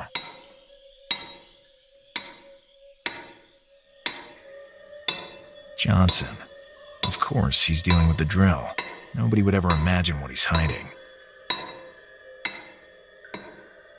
Dyer and Atwood have been very kind to us. Lake, the professor in charge of the expedition, a really nice person. Paris seems to have recovered. Henry Ackley. It's good that they're dead and trapped in ice. Hopefully. We could enter after we've removed the slab with the creature. I wonder what we'll find. Despite everything, I feel lucky to be able to participate in this amazing discovery.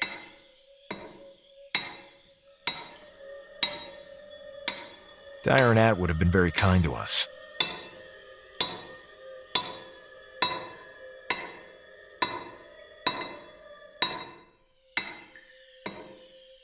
William Blanco. What are you doing, William? Forgive me, Lone. I literally lost myself daydreaming about this extraordinary discovery. Talk to you later, then. Strange.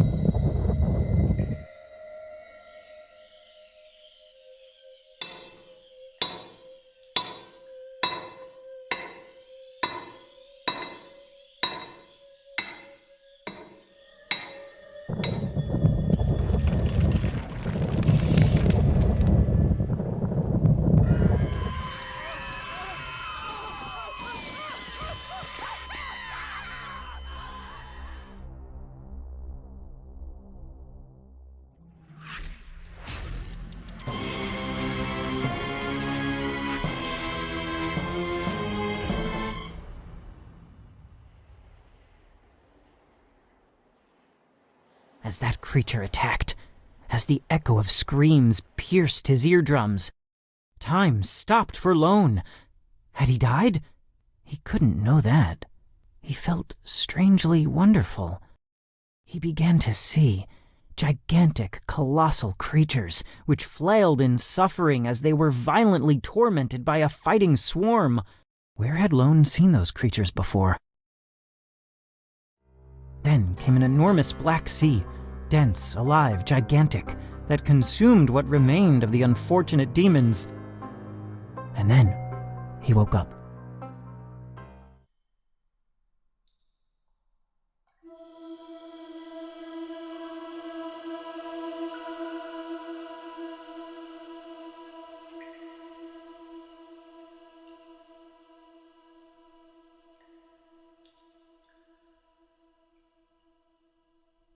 How did I save myself? That thing attacked me, and that vivid vision came to me. Did I do all this? Henry? William? Professor Lake? Oh, I can't bear it. Don't let that be Lake. It's as I feared. And over there, poor Paris and Atwood. At least, I think that might be Paris. Such brutal ends. But where are the others? Those horrible things. They must have taken them away. Oh God, the horror. These poor people. They were good people. Let me check if Lank still has that strange artifact on him. It may prove useful yet. Oh my God. So horrible. Or Lake. Ugh, he has it.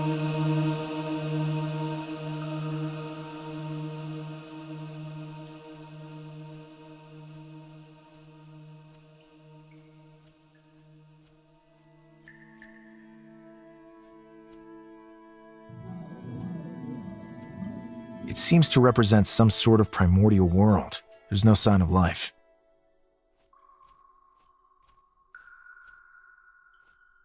Stars and planets. No configurations that I'm familiar with. There's a certain huge mass in the center that feels very ominous.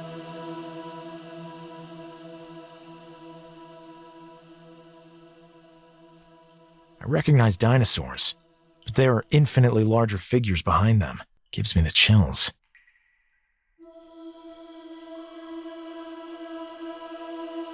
Some of these figures are horribly reminiscent of those that were trapped in the ice. Others have similar features, but have a larger mass at the base of the head. It looks like an exposed brain.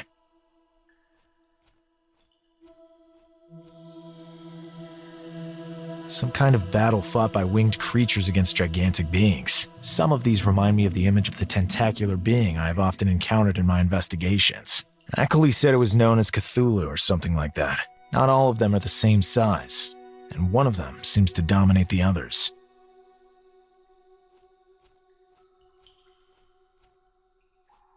Some kind of dark mass is attacking and absorbing the polypod figures. It brings horrible recollections to mind of the creature I encountered in the caves under Innsmouth, and which has taken up lodging within me.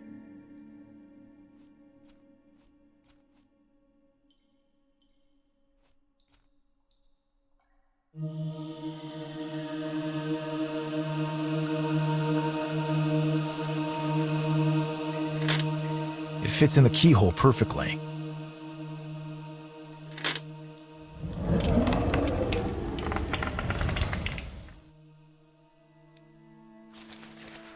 I can pull the key back out without having to rotate the lock.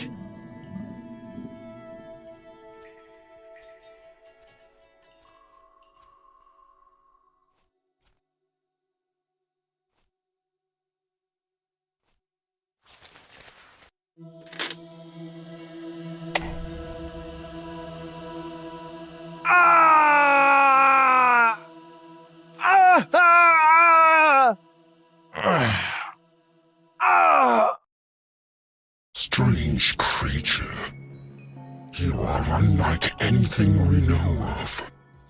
One part of you we know all too well. The splitted part is calling out, screeching, gurgling. You may pass.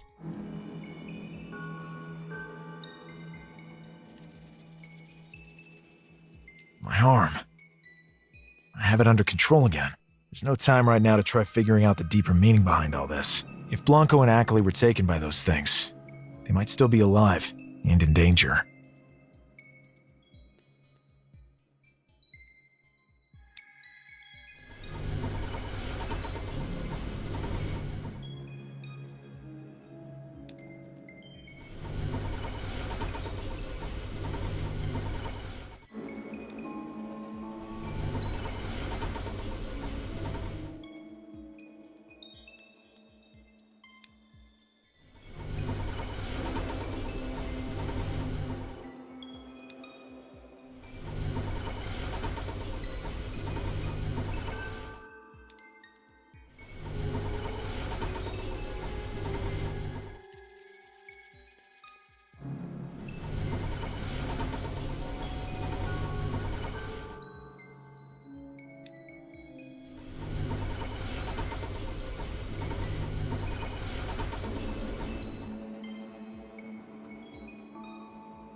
Simply wondrous.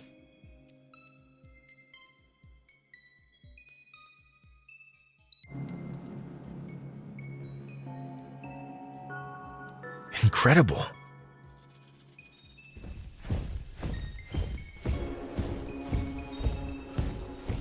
Huh?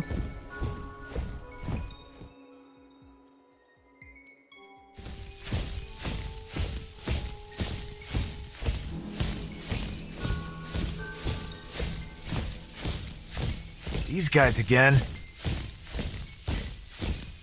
Sweep the entire area, and if you find anyone alive, eliminate them.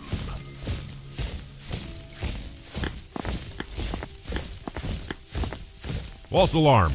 Go back to your guard posts. Escaped by a hair's width. What's all that over there? My eyes are still adjusting to the sudden light. Henry? William? Guys, can you hear me? Lone? Lone! You're alive! Yes, but don't strain yourself. Your arm. We'll worry about that later. For now, I'm fine. I wish I could say the same for you. William. Did William make it? Lone. It's horrible. He was screaming. These cocoons are digesting us. William! William! William! Can you hear me? Lone, my friend. He's in terrible shape. I absolutely have to do something.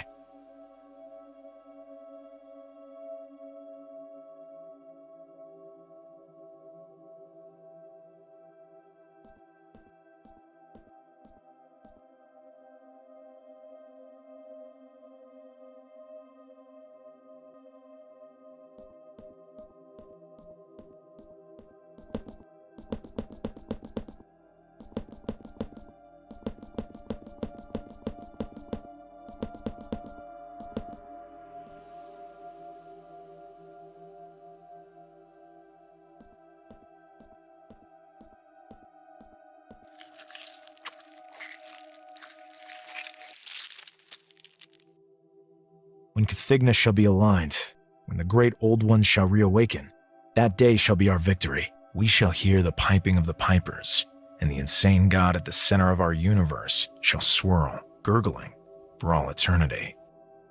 Swirl forever.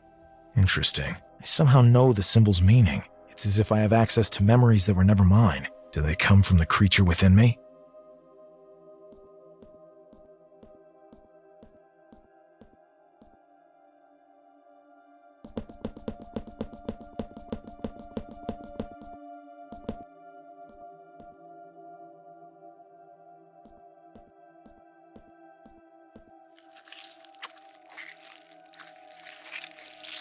It's some kind of giant. They called it the Great Ancient One. A terrible sense of dread remains.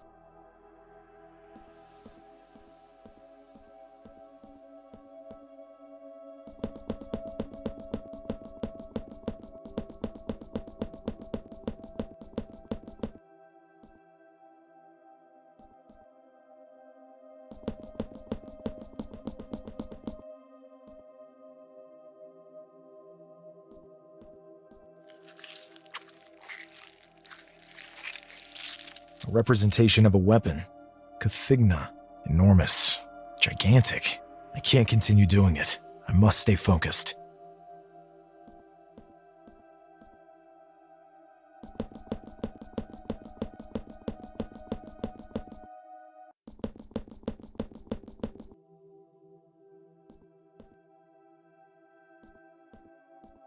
It could prove useful.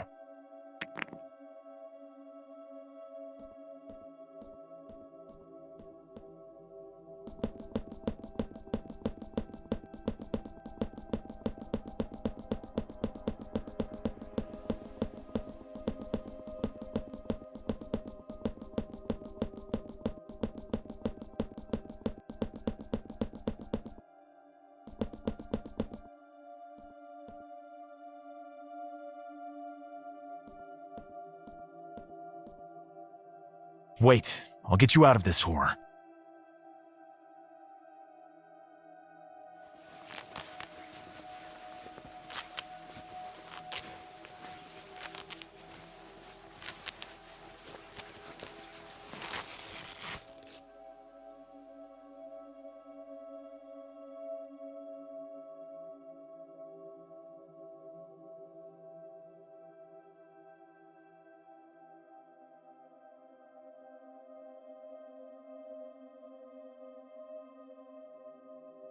Oh, William, how do you feel?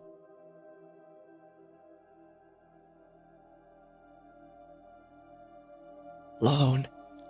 Alone. My friend, hang in there. I beg of you. We've come so far together, but... Stop struggling, William. I'll find a way to get back and help you. Lone, listen to what he has to say. To me, you have been a true friend. Thanks for this adventure. Thank you for everything, my dear friends. William. William!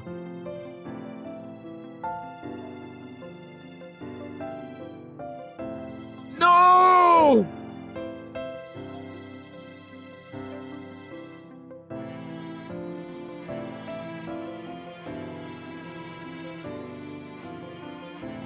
Lone, calm yourself. This is no time to lose control. We will have enough time to grieve if we manage to get back alive. You're right. Take care of him. I'll deal with the rest of this. Lone gasped for air, as if someone had hit him directly in the pit of his stomach. But there was no time for mourning poor William. He would do it at the appropriate time.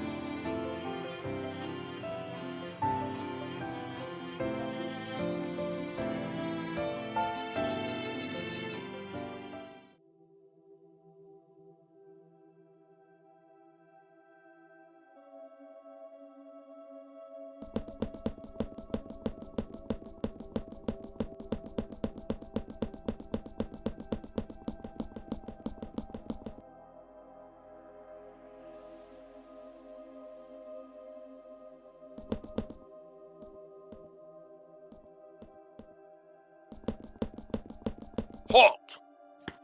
Kill him!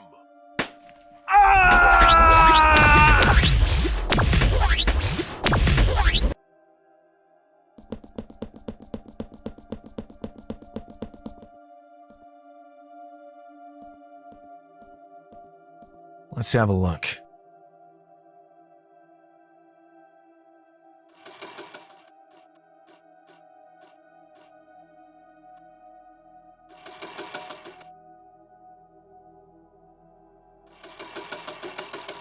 I did it!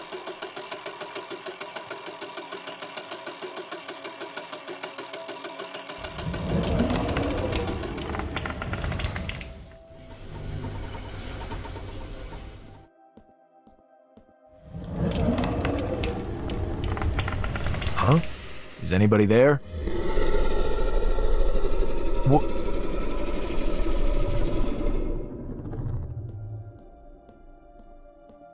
He's gone.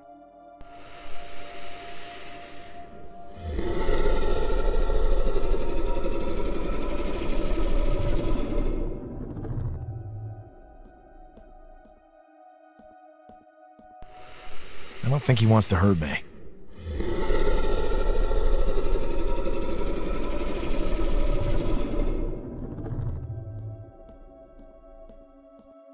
It seems the creature took refuge in this ravine.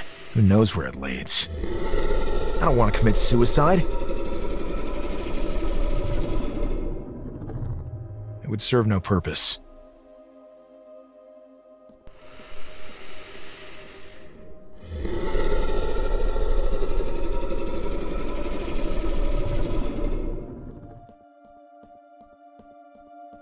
I could steal his uniform as a disguise to sneak around in. He's armed.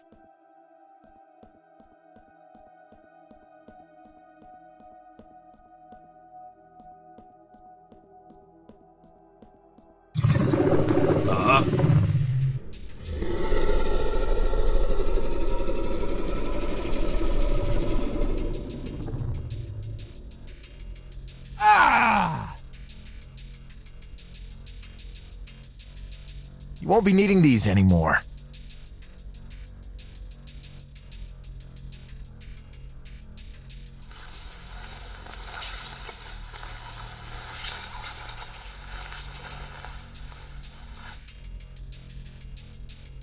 You must be Lone Carter. Aquila, don't you recognize me? I have never seen you before. I am not Aquila, even if I seem to be. But it's not possible. True.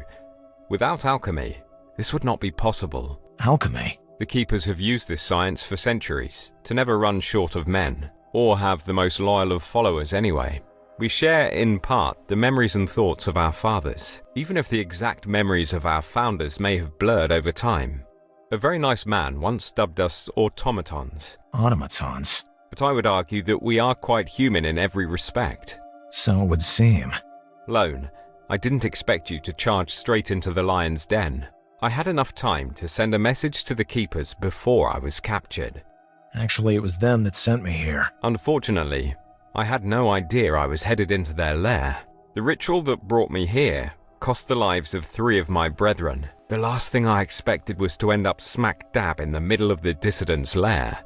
You came here through some kind of ritual? Yes, we have the ability to open cosmic gates, but doing so always comes with a price to pay. And to do so, to such a place as this, at the edge of the known world, the price was high indeed. But it is ingrained in us to make any sacrifice needed for the cause. Why did the Keepers lead me here? The Ancient Ones are not a secret to us, but we did not know where to find them. They created the creature that merged with you, and it still dwells here to this day. It appears the dissidents are having a hard time controlling it. Maybe that's why they were hunting you, and why this is the last place on Earth they should have led you to. But they couldn't have known. The dissidents hold sway over the last remaining Ancient Ones. From what I understand from the pictograms in the tunnels, they all abandoned this place long ago. Indeed, but they would never have left the city unattended. The ones we encountered were not exactly friendly. Those are little more than mindless beasts.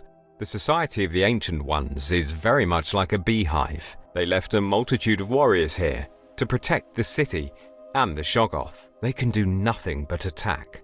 They cannot think for themselves. What you have said makes everything a lot clearer. What name can I call you? You may call me Falco.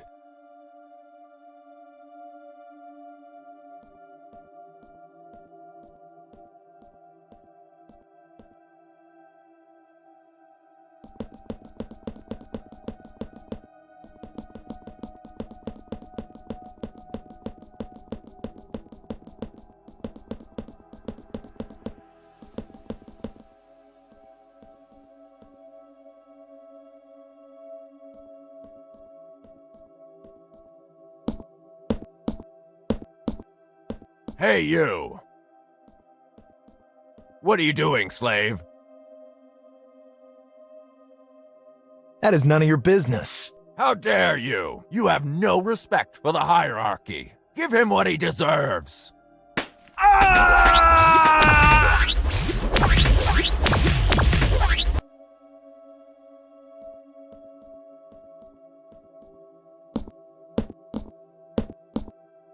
Hey, you! What are you doing, slave? I'm trying to reach the others. Very well, let's go. The prophet is about to arrive. Katlan, Gu! Erd Toklana!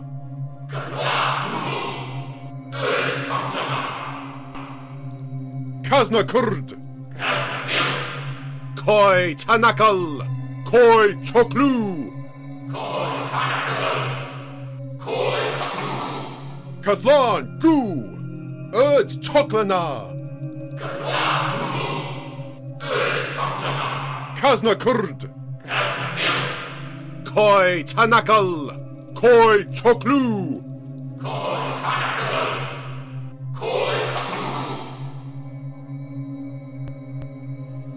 The time is almost upon us.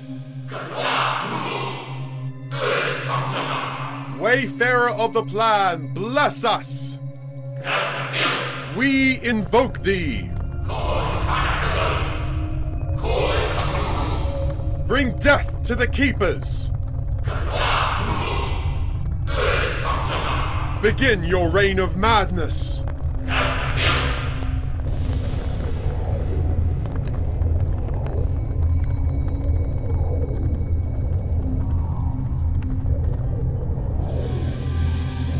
Master! Everything has been prepared. Unfortunately, we have not captured the hybrid.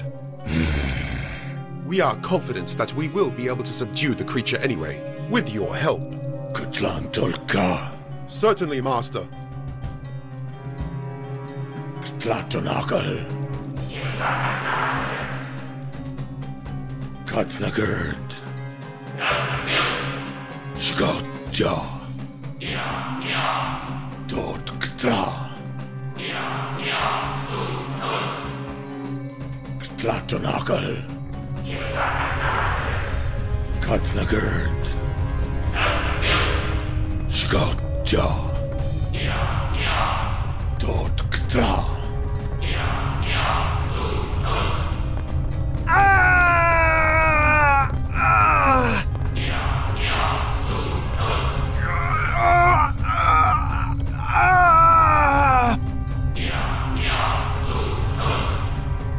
Stop! It seems that the stars are in alignment. Master, and apparently the final ingredient was delivered directly to our front doorstep. Bring him here! Once we've brought the Alpha Shoggoth under our control, nothing can stop us. Quick!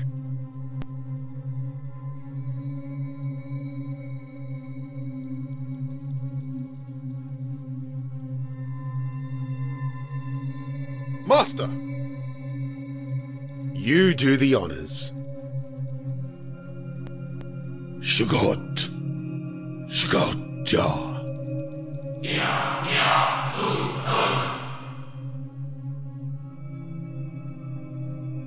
Tlatonakal.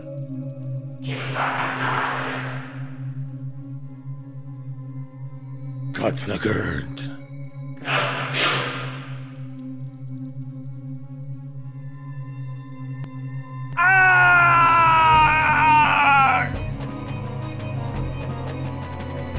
It's working!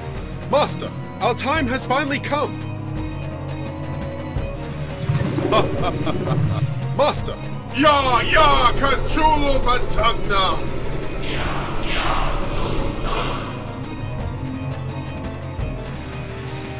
Ya, Cthulhu Patagna!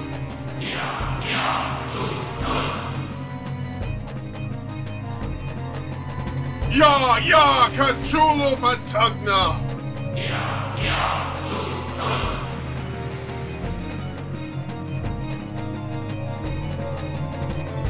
What's happening? It's not working! Master, get to safety!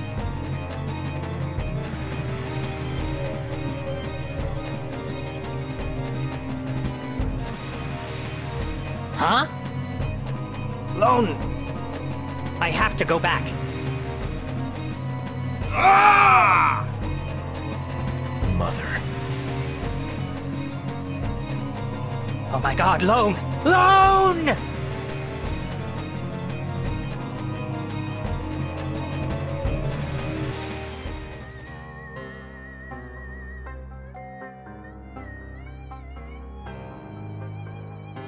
He seems to be breathing again, but his arm. The important thing is that he's still alive.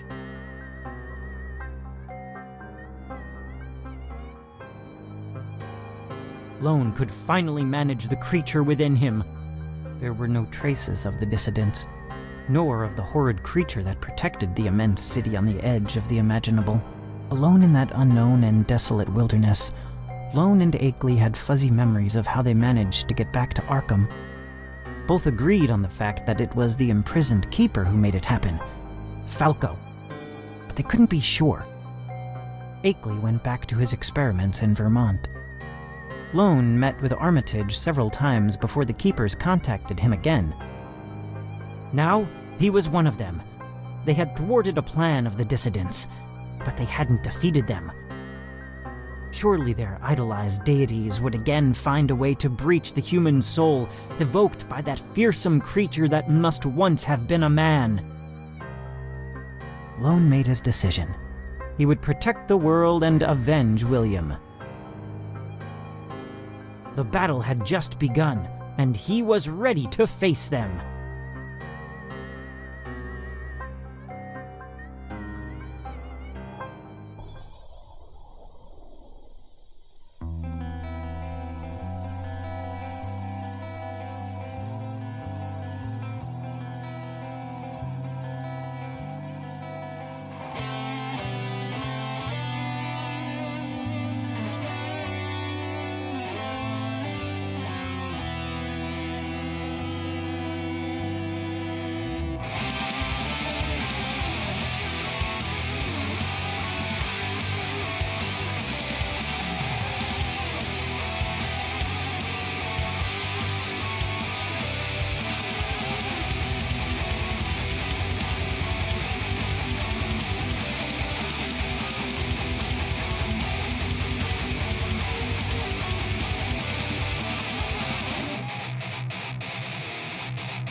You pierce my soul.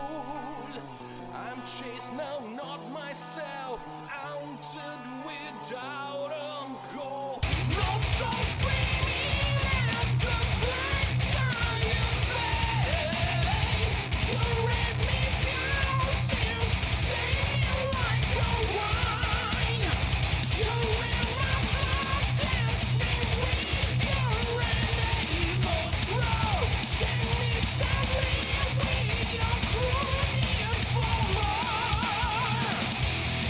Time is the fray faster, that my field begins to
Lone, we need you.